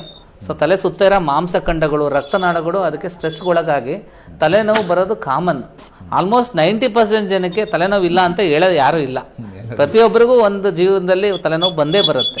ಬಟ್ ಕೆಲವೊಂದು ಕಂಟಿನ್ಯೂಸ್ ಆಗ್ತಾ ಇದ್ದಾಗ ನಾವು ಸೂಕ್ತವಾಗಿ ವೈದ್ಯರನ್ನ ಸಂಪರ್ಕಿಸಬೇಕು, ಸೂಕ್ತ ಸಲಹೆ ಪಡೆದು ಅದೇ ರೀತಿ ಅದನ್ನು ಪಾಲಿಸಬೇಕು. ಓಕೆ ಸರ್, ಇನ್ನು ಕರೆ ಮಾಡೋದಕ್ಕೆ ಧನ್ಯವಾದಗಳು ಸರ್. Thank you. ಸರ್, ಈಗ ಇತ್ತೀಚೆಗೆ ಪ್ರತಿಯೊಂದು ನಾವು ಹಾಸ್ಪಿಟ್ಲ್ಗಳಲ್ಲಿ ನೋಡ್ತಾ ಇದ್ದೀವಿ, ಯೋಗ, ಪ್ರಾಣಾಯಾಮ, ಧ್ಯಾನ, ಇದು ನಮಗೆ ರಕ್ತವನ್ನು ಚೆನ್ನಾಗಿ ಸಂಚಾರ ಮಾಡೋದ್ರ ಜೊತೆಗೆ ಮೆಡಿಟೇಷನ್ ನಮಗೆ ಮನಸ್ಸಿಗೆ ಒಂದು ಶಾಂತತೆಯನ್ನು ಕೊಡುತ್ತೆ, ಇದು ಸಾಕಷ್ಟು ಪರಿಣಾಮಕಾರಿಯಾಗಿರುತ್ತೆ ಅಂತ ಹೇಳ್ತಾರೆ. ಹೌದು ಸರ್, ಡೆಫಿನೆಟ್ಲಿ. ಈಗ ನಾನು ಇದೇ ಹೇಳಿದ್ನಲ್ಲ, ಹೆಡ್ ಇಂಜರಿ ಆಗಿ ಬದುಕೋರಿಗೆ ನಾವೇನು ಮಾಡಬೇಕು, ಪುನಶ್ಚೇತನ ಮಾಡಬೇಕು. ಯಾವ ರೀತಿ? ಒಂದು ದೈಹಿಕವಾಗಿ, ಇನ್ನೊಂದು ಮಾನಸಿಕವಾಗಿ. ಈಗ ದೇಹ ಪೂರ್ತಿ ರಿಕವರಿ ಆಗಿರುತ್ತೆ, ಓಡಾಡ್ತಾರೆ, ಮಾತಾಡ್ತಾರೆ, ಬಟ್ ಅವ್ರಿಗೆ ಮಾನಸಿಕವಾಗಿ ತೊಂದರೆ ಇರುತ್ತೆ. ಅಂದರೆ ಫೋಕಸ್ ಇರಲ್ಲ, ಕಾನ್ಸಂಟ್ರೇಷನ್ ಇರಲ್ಲ, ಮೆಮರಿ ಪವರ್ ಇರಲ್ಲ, ಯಾವುದು ಅವ್ರಿಗೆ ಅರ್ಥ ಆಗ್ತಾ ಇರಲ್ಲ, ಕನ್ಫ್ಯೂಸ್ಡ್ ಇರ್ತಾರೆ. ಆಮೇಲೆ ಬೇಗ ಕೋಪ ಬರ್ತಾ ಇರುತ್ತೆ. ಅದನ್ನು ನಿಗ್ರಹಿಸೋದು ಹೇಗೆ? ಸೊ ಅದಕ್ಕೆ ನಾವು ಜಾಸ್ತಿ ಒತ್ತು ಕೊಡಬೇಕು. ಈ ವರ್ಷದ ತಲೆಪೆಟ್ಟು ಜಾಗೃತಿಯ ಮೇನ್ ಥೀಮ್ ಅಂದರೆ more than my brain injury itself. ಅಂದರೆ ಯಾರು ಈಗ ಪೆಟ್ಟಾಗಿ ಬದುಕಿದ್ದಾರೆ, ಸರ್ವೈವರ್ಸ್, ಅವ್ರಿಗೆ ನಾವು ಸಮಾಜಕ್ಕೆ ವಾಪಸ್ ಕೊಡಬೇಕು. ಅಂದರೆ ಪರ್ಪಸ್ಫುಲ್ ಲೈಫ್ ಇರಬೇಕು, ಅವರು ಒಂದು ಜೀವನನ ಕರೆಕ್ಟಾಗಿ ನಡೆಸಬೇಕು. ಅದು ಮುಖ್ಯ ಉದ್ದೇಶ. ಈಗ ಬದುಕಿದ್ದಾರೆ ಬಟ್ ಬೇರೆ ಮೇಲೆ ಆಸರೆ ಆಗಿದೆ ಅಂದರೆ ಅದು ಸ್ವಲ್ಪ ತೊಂದರೆನೇ. ಸೊ ಅಂಥದ್ದು ಮಾಡಬೇಕಂದ್ರೆ ನಾವು ಈ ಹೋಲಿಸ್ಟಿಕ್ ಅಪ್ರೋಚನ್ನು ಪಾಲಿಸಲೇಬೇಕು. ಸೊ ಅವ್ರಿಗೆ ಸ್ಪೀಚ್ ಥೆರಪಿ ಮಾಡೋದು, ಮೆಮರಿ ಇಂಪ್ರೂವ್ ಮಾಡೋಕ್ಕೆ ಕೆಲವೊಂದು ವಿಧಾನಗಳು ಹೇಳ್ಕೊಡೋದು, ಯೋಗ, ಧ್ಯಾನ ಎಲ್ಲನೂ ನಾವು ಅಳವಡಿಸ್ಕೊಂಡು ಮನುಷ್ಯನ ಮುಂಚಿತರನೇ ಸಮಾಜಕ್ಕೆ ಒಬ್ಬ ಉತ್ತಮ ವ್ಯಕ್ತಿಯಾಗಿ ನೀಡಬೇಕು. ಸರ್, ಈಗ ಸಾಕಷ್ಟು ಜನರಿಗೆ ಏನಂದರೆ ಒಂದು ಆಕ್ಸಿಡೆಂಟ್ ಆದ ತಕ್ಷಣ ತಲೆ ಅಂದ ತಕ್ಷಣ ಸಿಕ್ಕಾಪಟ್ಟೆ ಕಾಸ್ಟು ಸಿಕ್ಕಾಪಟ್ಟೆ ಆಗುತ್ತೆ, ಖರ್ಚು ಜಾಸ್ತಿ ಬರುತ್ತೆ, ಹಾಸ್ಪಿಟ್ಲಿಗೆ ಹೋಗೋದೋ ಬೇಡೋ, ಇಲ್ಲೇ ನಾವು ಹಿಂಗೆ ಟ್ರೀಟ್ಮೆಂಟ್ ತಗೊಳ್ಳೋಣ, ಈ ಥರ ಸರ್ಕಾರಿ ಆಸ್ಪತ್ರೆಗಳಿಗೆ ಹೋದರೆ ಬೇಗ ಅದಕ್ಕೆ ಚಿಕಿತ್ಸೆ ಸಿಗುತ್ತಾ? ಯಾವ ರೀತಿ ಖರ್ಚೆಲ್ಲ ಎಷ್ಟೆಲ್ಲ ಬರುತ್ತೆ, ಹೆಂಗೆ ಸರ್? ಅಂದರೆ ಹೇಳಿದ್ನಲ್ಲ ಸರ್, ತಲೆಗೆ ಹೊಡೆತ ಬಿಡೋದಂದರೆ ಆಲ್ಮೋಸ್ಟ್ ಮಾರಣಾಂತಿಕ, ಕೆಲವೊಂದು ತೀವ್ರತೆ. So but 75% mild head injury. So ಆದ್ದರಿಂದ ಯಾರೂ ಆತಂಕ ಪಡಬಾರ್ದು. ಹಂಗಂತ ನಾವು ನೆಗ್ಲೆಕ್ಟು ಮಾಡಬಾರ್ದು. ಕೆಲವ್ರು ಸಿವಿಯರ್ ಇರ್ತಾರೆ, ಆಲ್ಮೋಸ್ಟ್ ಬದುಕೋ ಚಾನ್ಸಸ್ ಇಲ್ಲ, ಬದುಕಿರೋರು ಇದ್ದಾರೆ. ಸೊ ಇವರು ಅವತ್ತು ಬಿಡ ಬದುಕಿಲ್ಲ ಅಂತ ಬಿಟ್ಬಿಟ್ಟಿದ್ರೆ ಸೊ ಈಗ ಬದುಕ್ತಿರ್ಲ. ಸೊ ಅವ್ರಿಗೊಬ್ಬ ಮಗ ಇದ್ದಾನೆ. ಸೊ ಆದ್ದರಿಂದ ನಾವು ತೀವ್ರ ಹೆಡ್ ಇಂಜುರಿ ಇದ್ರೂ ನೆಗ್ಲೆಕ್ಟ್ ಮಾಡಬಾರ್ದು, ಬಿಟ್ಬಿಡ್ಬಾರ್ದು. ಮೈಲ್ಡ್ ಹೆಡ್ ಇಂಜುರಿ ಅಂತ ವಿಪರ್ಯಾಸ ಮಾಡಬಾರ್ದು. ಸೊ ಆದ್ದರಿಂದ ಈಗ ನಾವು ಸರ್ಕಾರಿ ಹಾಸ್ಪಿಟ್ಲ್ ಅಂದರೆ ಹೇಳಿದ ಮೈಲ್ಡ್ ಹೆಡ್ ಇಂಜುರಿ ಏನು ಅಂತ ತೊಂದರೆ ಇಲ್ಲ, ಬರೀ ಸ್ವಲ್ಪ ಸಿಂಪಲ್ ತಲೆನೋವಿರುತ್ತೆ, ವಾಂತಿ ಇರಲ್ಲ, ತಲೆ ಸುತ್ತಿರಲ್ಲ, ಕೈಕಾಲು ಸ್ವಾಧೀನ ಹೋಗಿರಲ್ಲ ಅಂಥವು ನಿಯರ್ ಬೈ ಹಾಸ್ಪಿಟ್ಲಿಗೆ ತೋರಿಸ್ಕೊಂಡು ಕ್ಲಿನಿಕಲ್ಲಿ ತೋರಿಸ್ಕೊಂಡು ಸೂಕ್ತ ಸಲಹೆ ಪಡೆಯಬೇಕು. ಅವರೇ ಡಾಕ್ಟ್ರು ನೋಡಿ ಬೇಕಾದ್ರೆ ಅವ್ರು ರೆಫರ್ ಮಾಡಿ ಸ್ಕ್ಯಾನ್ ಮಾಡಿಸಿ ಏನಾದ್ರು ಒಂದು ಹೇಳ್ತಾರೆ. ಕೆಲವರು ಎಷ್ಟೋ ದಿನ ಆಗಿರುತ್ತೆ, ಎಲ್ಲೋ ಬಿದ್ದಿರುತ್ತೆ, ಅವ್ರು ನೆನಪೇ ಇರಲ್ಲ. ಅದು ಯೂಶಲಿ ನಾವು ವಯೋವೃದ್ಧರಲ್ಲಿ ಹೇಳ್ತೀವಿ, 60 ವರ್ಷ 70 ವರ್ಷ. ಅವ್ರೇನಾಗುತ್ತೆ 4-5 ವಾರ ಆದಮೇಲೆ ತಲೆನೋವು, ಬಿಹೇವಿಯರ್ ಚೇಂಜಸ್, ಅಂದರೆ ಅವ್ರದ್ದು ಬಿಹೇವಿಯರ್ ಚೇಂಜ್ ಆಗ್ತಾ ಇರುತ್ತೆ, ಕೈಕಾಲು ಸ್ವಾಧೀನ ಆಗುತ್ತೆ. ಅದೇನಾಗುತ್ತೆ ಕ್ರೋನಿಕ್ ಸಬ್ಡ್ಯೂರಲ್ ಹೆಮಟೋಮಾ ಅಂತ ಒಂದು ಕಾಯಿಲೆ ಇದೆ. ಅದು ಯಾವಾಗಲೂ ಹೊಡ್ತಾ ಬಿದ್ದರೆ ನೆನಪೇ ಇರಲ್ಲ, ಬಟ್ 5-6 ವಾರ ಆದಮೇಲೆ ಅವ್ರಿಗೆ ರಕ್ತಸ್ರಾವ ಆಗಿ ಸ್ವಾಧೀನ ಹೋಗಿ ತೊಂದರೆ ಆಗೋ ಚಾನ್ಸಸ್ ಇರುತ್ತೆ. ಆದ್ದರಿಂದ ಯಾವುದೇ ನಾವು ಹೆಡ್ ಇಂಜುರಿನ ನೆಗ್ಲೆಕ್ಟ್ ಮಾಡಬಾರ್ದು.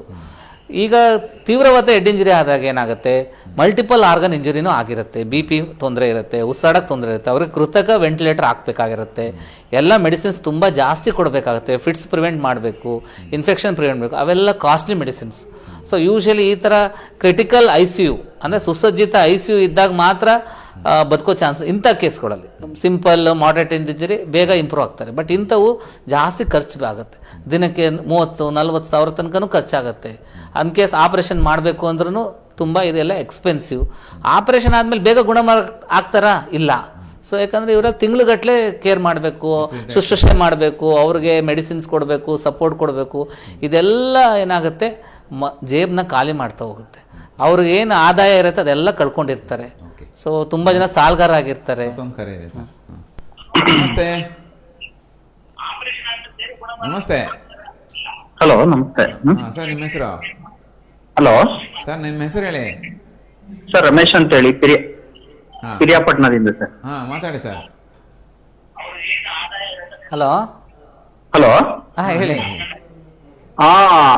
ರಮೇಶ್ ಅಂತ ಹೇಳಿ, ಪಿರಿಯಾಪಟ್ಟಣ. ಹೇಳಿ. ಏನಿಲ್ಲ, ಈಗ ಆಕ್ಸಿಡೆಂಟ್ ಆಗ್ತದಲ್ಲ, ಸಡನ್ ಆಗಿ ಆಕ್ಸಿಡೆಂಟ್ ಆಗ್ತದಲ್ಲ, ಈಗ ಅವ್ರಿಗೆ ತುಂಬಾ ತಲೆಗೆ ಪೆಟ್ಟು ಬಿದ್ದು ಬ್ಲಡ್ ಜಾಸ್ತಿ ಬ್ಲೀಡಿಂಗ್ ಆಗ್ತಾ ಇರ್ತದೆ. ಹೇಳಿ. ಹಲೋ, ಹೇಳಿ, ಕೇಳಿಸ್ತಾ ಇದೆ, ಹೇಳಿ. ನಮಸ್ತೆ. ಹೇಳಿ. ಪಿರಿಯಾಪಟ್ಟಣ.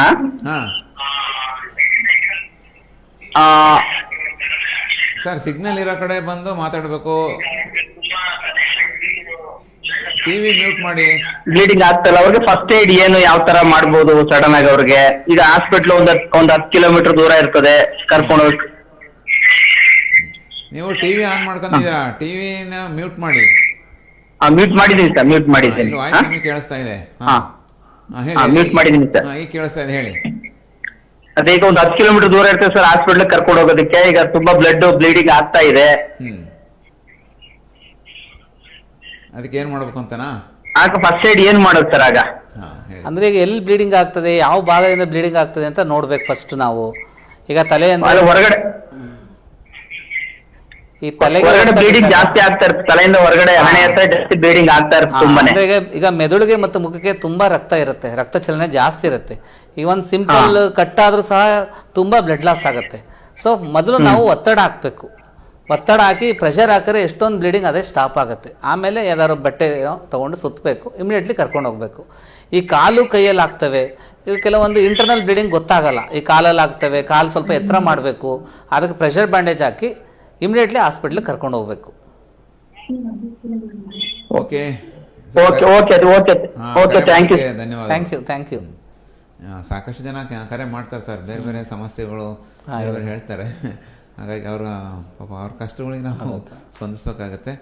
ಸರ್, ಈಗ ನಾನು ಮಾತಾಡ್ತಾ ಇದ್ವಿ, ಇನ್ನು ಕೊನೆಯದಾಗಿ ನಮ್ಮ ವೀಕ್ಷಕರಿಗೆ, ಯುವಕರಿಗೆ ಏನು ಹೇಳ್ಬೋದು ಸರ್ ನಾವು ಈ ಒಂದು ಮಾರ್ಚ್ 20ನೇ ತಾರೀಕು ತಲೆಪೆಟ್ಟು ದಿನಾಚರಣೆ ಅಂಗವಾಗಿ ಒಂದು ಸಂದೇಶವನ್ನು ಅವ್ರಿಗೇನು ಕೊಡ್ಬೋದು? ಪೇರೆಂಟ್ಸ್ಗಳಿಗಾಗಲಿ, ಕಾಲೇಜ್ ವಿದ್ಯಾರ್ಥಿಗಳಿಗಾಗಲಿ, ಈಗಾಗಲೇ ಸಾಕಷ್ಟು ವಿಷಯಗಳ ಬಗ್ಗೆ ಮಾತಾಡಿದ್ದೀವಿ, ಇನ್ನೇನಾದಿದ್ರೆ ಹೇಳಿ. ಈಗ ನನಗೆ ಇದು ಮೇನ್ ಉದ್ದೇಶ ಅಂದರೆ ಜೀವ ಉಳಿಸೋದು ಮತ್ತು ಅಪಘಾತ ಆಗ್ದಂಗೆ ತಡೆಗಟ್ಟೋದು. ಅಪಘಾತ ಆದಾಗ ಮುಖ್ಯ ಇಂಜುರಿ ಆಗೋದು ತಲೆಗೆ ಹೊಡೆತ ಬಿದ್ದಾಗ ಆಲ್ಮೋಸ್ಟ್ ಮಾರಣಾಂತಿಕ ಆಗೋದು, ತೀವ್ರತೆ ಹೊಡೆತ ಮರಣವಾಗೋದು ಜಾಸ್ತಿ. ಅದನ್ನು ನಾವು ಪ್ರಿವೆಂಟ್ ಮಾಡಬೇಕು. ಸೊ ಅದಕ್ಕೆ ಮುಖ್ಯವಾಗಿ ಹೇಳೋದು, ನಾನು ಎಲ್ಲರೂ ಸುರಕ್ಷತಾ ಕ್ರಮಗಳನ್ನು ನಿಷ್ಠೆಯಿಂದ ಪಾಲಿಸ್ಬೇಕು, ರಸ್ತೆ ನಿಯಮಗಳನ್ನ ಪಾಲಿಸ್ಬೇಕು. ನಂಬ್ಕೊಂಡಿರೋ ತುಂಬ ಜನ ಇದ್ದಾರೆ ಅಂತ ನಾವು ಅದನ್ನು ಮೊದಲು ಮನಸ್ಸಲ್ಲಿ ಇಟ್ಕೋಬೇಕು. ಸರ್, ಒಂದು ಕರೆ ಇದೆ, ತಗೊಂಬಿಡೋಣ. ನಮಸ್ತೆ. ಹಲೋ ಸರ್, ನಮಸ್ತೆ. ಓಕೆ, ಕರೆ ಕಟ್ಟಾಯಿತು. ಸಾಕಷ್ಟು ಜನ ಮಾಡ್ತಾರೆ. ಸಿಗ್ನಲ್ ನೀವು ಕರೆ ಮಾಡೋದಾದ್ರೆ ಸಿಗ್ನಲ್ ಇರೋ ಕಡೆ ಬಂದ್ ಮಾಡಬೇಕು. ಆಲ್ಮೋಸ್ಟ್ ಆಲ್ ನಮ್ಮದು 95% ಕಾರ್ಯಕ್ರಮ ಮುಗಿತಾ ಬಂದಿದೆ. ಮತ್ತು ಮುಂದಿನ ಕಾರ್ಯಕ್ರಮದಲ್ಲಿ ನೀವು ಭಾಗವಹಿಸ್ಬೋದು, ಕೇಳ್ಕೊಬೋದು. ಇದರದ್ದು ನಮಗೆ ಯೂಟ್ಯೂಬಲ್ಲಿ ನಿಮಗೆ ಮಾಹಿತಿ ಸಿಗುತ್ತೆ. ಡಾಕ್ಟರ್ ಮಧುಸೂದನ್ ಅವರಿದ್ದಾರೆ, ಮೆಟ್ರೋ ಆಸ್ಪತ್ರೆಯಲ್ಲಿ ಭಾಳ ನುರಿತ ವೈದ್ಯರು. ನಿಮಾನ್ಸಲ್ಲೂ ಸಹ ಕೆಲಸ ಮಾಡಿ ಇಲ್ಲಿ ಶಿವಮೊಗ್ಗದಲ್ಲಿದ್ದಾರೆ.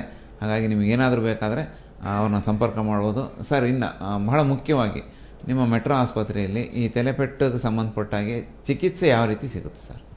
ಅಂದರೆ ಇದು ನಾವು ಅಂದರೆ ಎಲ್ಲ ಟೀಮ್ ವರ್ಕ್, ಸಫಿಸ್ಟಿಕೇಟೆಡ್ ರೆಡಿ ಇರುತ್ತೆ. ಈಗ ಟ್ರಾಮಾ ಕೇಸಸ್ಸು ಇಮಿಡಿಯೇಟ್ಲಿ ಬಂದರೆ ನಾವು ಸೂಕ್ತವಾದ ಚಿಕಿತ್ಸೆ, ICU ಇದೆ, OT ಎಮರ್ಜೆನ್ಸಿ OT ಇದೆ, CT ಸ್ಕ್ಯಾನ್ ಇದೆ.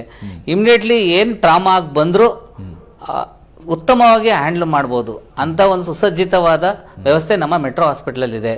ಸೊ ಮೆಟ್ರೋ ಹಾಸ್ಪಿಟಲ್ ಒಂದೇ, ಈಗ ತುಂಬಾ ಸೆಂಟರ್ಸ್ ಆಗಿದೆ ಶಿವಮೊಗ್ಗದಲ್ಲಿ. ಮುಂಚೆ ನಂಜಪ್ಪ ಒಂದೇ ಇತ್ತು, ಮೆಜಾರಿಟಿ ಎಲ್ಲ ಮಣಿಪಾಲ್ಗೆ ಹೋಗ್ತಾ ಇದ್ರು. ಆಗ ನನಗೆ ಬೇಜಾರಾಗ್ತಾ ಇತ್ತು. ನಾವು ನಾರಾಯಣದಲ್ಲಿದ್ದಾಗ ಎಷ್ಟು ಜನ ಆನ್ ದಿ ವೇ ಡೆತ್ ಆಗ್ತಾರೆ. ಸೊ ಅದನ್ನ ಈಗ ಎಷ್ಟೊಂದು ಪ್ರಿವೆಂಟ್ ಆಗಿದೆ ಶಿವಮೊಗ್ಗದಲ್ಲಿ, ಸಿಗದೆ ಸರ್. ಅದೇ ಗೋಲ್ಡನ್ ಅವರ್ ಸರ್. ಸೊ ಎಷ್ಟೊಂದು ಇಮಿಡಿಯೇಟ್ಲಿ ಅಟೆನ್ಷನ್ ಕೊಟ್ರೆ ಜೀವನ ಬದುಕ್ತಾ ಇರುತ್ತೆ. ಸೊ ಅದು ಈಗ ಆಗ್ತಾ ಇದೆ ಶಿವಮೊಗ್ಗದಲ್ಲಿ, ಯಾಕಂದ್ರೆ ತುಂಬಾ ಹಾಸ್ಪಿಟಲ್ಸ್ ಆಗಿದೆ. ಸೊ ಎಲ್ಲರೂ ಆಲ್ಮೋಸ್ಟ್ ಇದನ್ನ ಪ್ರಿವೆಂಟ್ ಮಾಡೋ 4-5 ಸೆಂಟರ್ಸ್ ಆಲ್ರೆಡಿ ಶಿವಮೊಗ್ಗದಲ್ಲಿ ಸುಸಜ್ಜಿತ ಆಸ್ಪತ್ರೆಗಳಿವೆ. ಅದನ್ನ ಜನರು ಸದುಪಯೋಗ ಪಡಿಸ್ಕೊಳ್ಬೇಕು. ಆಮೇಲೆ ಯಾವುದಕ್ಕೆ ಜಾಸ್ತಿ ಟ್ರೀಟ್ಮೆಂಟ್ ಇಮಿಡಿಯೇಟ್ಲಿ ತಗೋಬೇಕು, ಸಿಂಪಲ್ ಟ್ರೀಟ್ಮೆಂಟ್ಗೆ ಏನು ಮಾಡಬೇಕು ಅದನ್ನು ಅವರು ಅರಿವು ಮಾಡಬೇಕು. ಇದೆಲ್ಲ ಕಾಲೇಜಲ್ಲಿ ಆಗಬೇಕು. ಕೆಲವೊಂದು ಹಾಸ್ಪಿಟ್ಲ್ಗಳಲ್ಲಿ ಟೀಚಿಂಗ್ ಅಂತ ಮಾಡಬೇಕು. ಜನ ಬರೋರಿಗೆ ಅದು ನಾವು ಹೇಳಬೇಕು. ಬರೀ ಟ್ರೀಟ್ಮೆಂಟ್ ಒಂದೇ ಅಲ್ಲ. ಸೊ ಪ್ರಿವೆಂಟಿವ್ ಮೆಷರ್ಸ್ ಬಗ್ಗೆ ನಾವು ಜಾಸ್ತಿ ಒತ್ತು ಕೊಡಬೇಕು. ಆಗ ಉತ್ತಮ ಆರೋಗ್ಯ ಇದ್ರೆ ಮಾತ್ರ ಉತ್ತಮ ಸಮಾಜ ನಿರ್ಮಾಣ ಮಾಡಲು ಸಾಧ್ಯ. ಓಕೆ ವೀಕ್ಷಕರೇ, ಇದುವರೆಗೂ ತಲೆಪೆಟ್ಟು ಇದರ ದಿನಾಚರಣೆ ಅಂಗವಾಗಿ ಡಾಕ್ಟರ್ ಮಧುಸೂದನ್ ಅವರು ಸಾಕಷ್ಟು ಕಡೆ ಅವರು ಕೆಲಸವನ್ನು ಮಾಡಿದ್ದಾರೆ, ವೈದ್ಯರಾಗಿ ಸೇವೆ ಸಲ್ಲಿಸಿದ್ದಾರೆ. ಬಹಳ ಮುಖ್ಯವಾಗಿ ನಾವು ರಸ್ತೆ ನಿಯಮಗಳನ್ನ ಪಾಲನೆ ಮಾಡಬೇಕು. ಒಂದು ಸರ್ಕಾರ ಹೇಳಿದಂಥ ISI ಇರೋಂಥ ಮಾರ್ಕ್ ಇರೋಂಥ ಹೆಲ್ಮೆಟ್ಗಳನ್ನು ಧರಿಸಬೇಕು, ಮದ್ಯಪಾನ ಮಾಡಬಾರ್ದು. ಸಾಕಷ್ಟು ಮಾಹಿತಿಗಳನ್ನು ಕೊಟ್ಟಿದ್ದಾರೆ. ಹಾಗಾಗಿ ನಮ್ಮ ವೈದ್ಯರಿಗೆ ವಿಶೇಷವಾದ ಧನ್ಯವಾದಗಳನ್ನು ಹೇಳ್ತಾ ಇದ್ದೀವಿ. ಸಾಕಷ್ಟು ಇಂಥ ಶಾಲಾ ಕಾಲೇಜುಗಳಲ್ಲಿ ಕರೆದರೆ ನೀವು ಬಂದು ನಮಗೆ ಮಾಹಿತಿ ಕೊಡ್ತೀರಾ? ಹೌದು ಸರ್. Okay sir. ಅದರ ಜೊತೆಗೆ ತಮ್ಮ ಅನುಭವಗಳನ್ನು ಸಹ ಹಂಚ್ಕೊಂಡಿದ್ದಾರೆ. ಇದನ್ನೆಲ್ಲ ನೋಡಿದರೆ ನಮ್ಮ ವೀಕ್ಷಕರಿಗೆ ಒಂದು ಜಾಗೃತಿ ಬರಲೇಬೇಕು. ನಾವು ಮನೆ ಬಿಟ್ಟು ಹೊರಗೆ ಹೋಗಬೇಕಾದ್ರೆ ಹೆಲ್ಮೆಟ್ ಧರಿಸ್ಬೇಕು, ಕಡ್ಡಾಯವಾಗಿ ರಸ್ತೆ ನಿಯಮಗಳನ್ನ ಪಾಲನೆ ಮಾಡಬೇಕು. ಇದೆಲ್ಲದೂ ನಾವು ಫಾಲೋ ಮಾಡಬೇಕು ಸರ್. ಓಕೆ, ಮತ್ತೊಮ್ಮೆ ಈ ಒಂದು ಕಾರ್ಯಕ್ರಮವನ್ನು ವೀಕ್ಷಣೆ ಮಾಡಿದೆ ನಿಮ್ಮೆಲ್ಲರಿಗೂ ಹೃತ್ಪೂರ್ವಕವಾದ ಧನ್ಯವಾದಗಳನ್ನು ತಿಳಿಸ್ತಾ ಇದ್ದೀನಿ. ಸುದ್ದಿ ಹಾಗೂ ಮನೋರಂಜನೆಗಾಗಿ ನಮ್ಮ TV ಶಿವಮೊಗ್ಗನ ಹಿಂದೆ ಸಬ್ಸ್ಕ್ರೈಬ್ ಮಾಡಿ. ಮುಂದಿನ ಸಂಚಿಕೆಯಲ್ಲಿ ಮತ್ತೊಬ್ಬ ವಿಶೇಷ ವ್ಯಕ್ತಿಯಿಂದ ನಾನು ನಿಮ್ಮನ್ನು ಭೇಟಿ ಆಗ್ತೀನಿ. ಧನ್ಯವಾದಗಳು.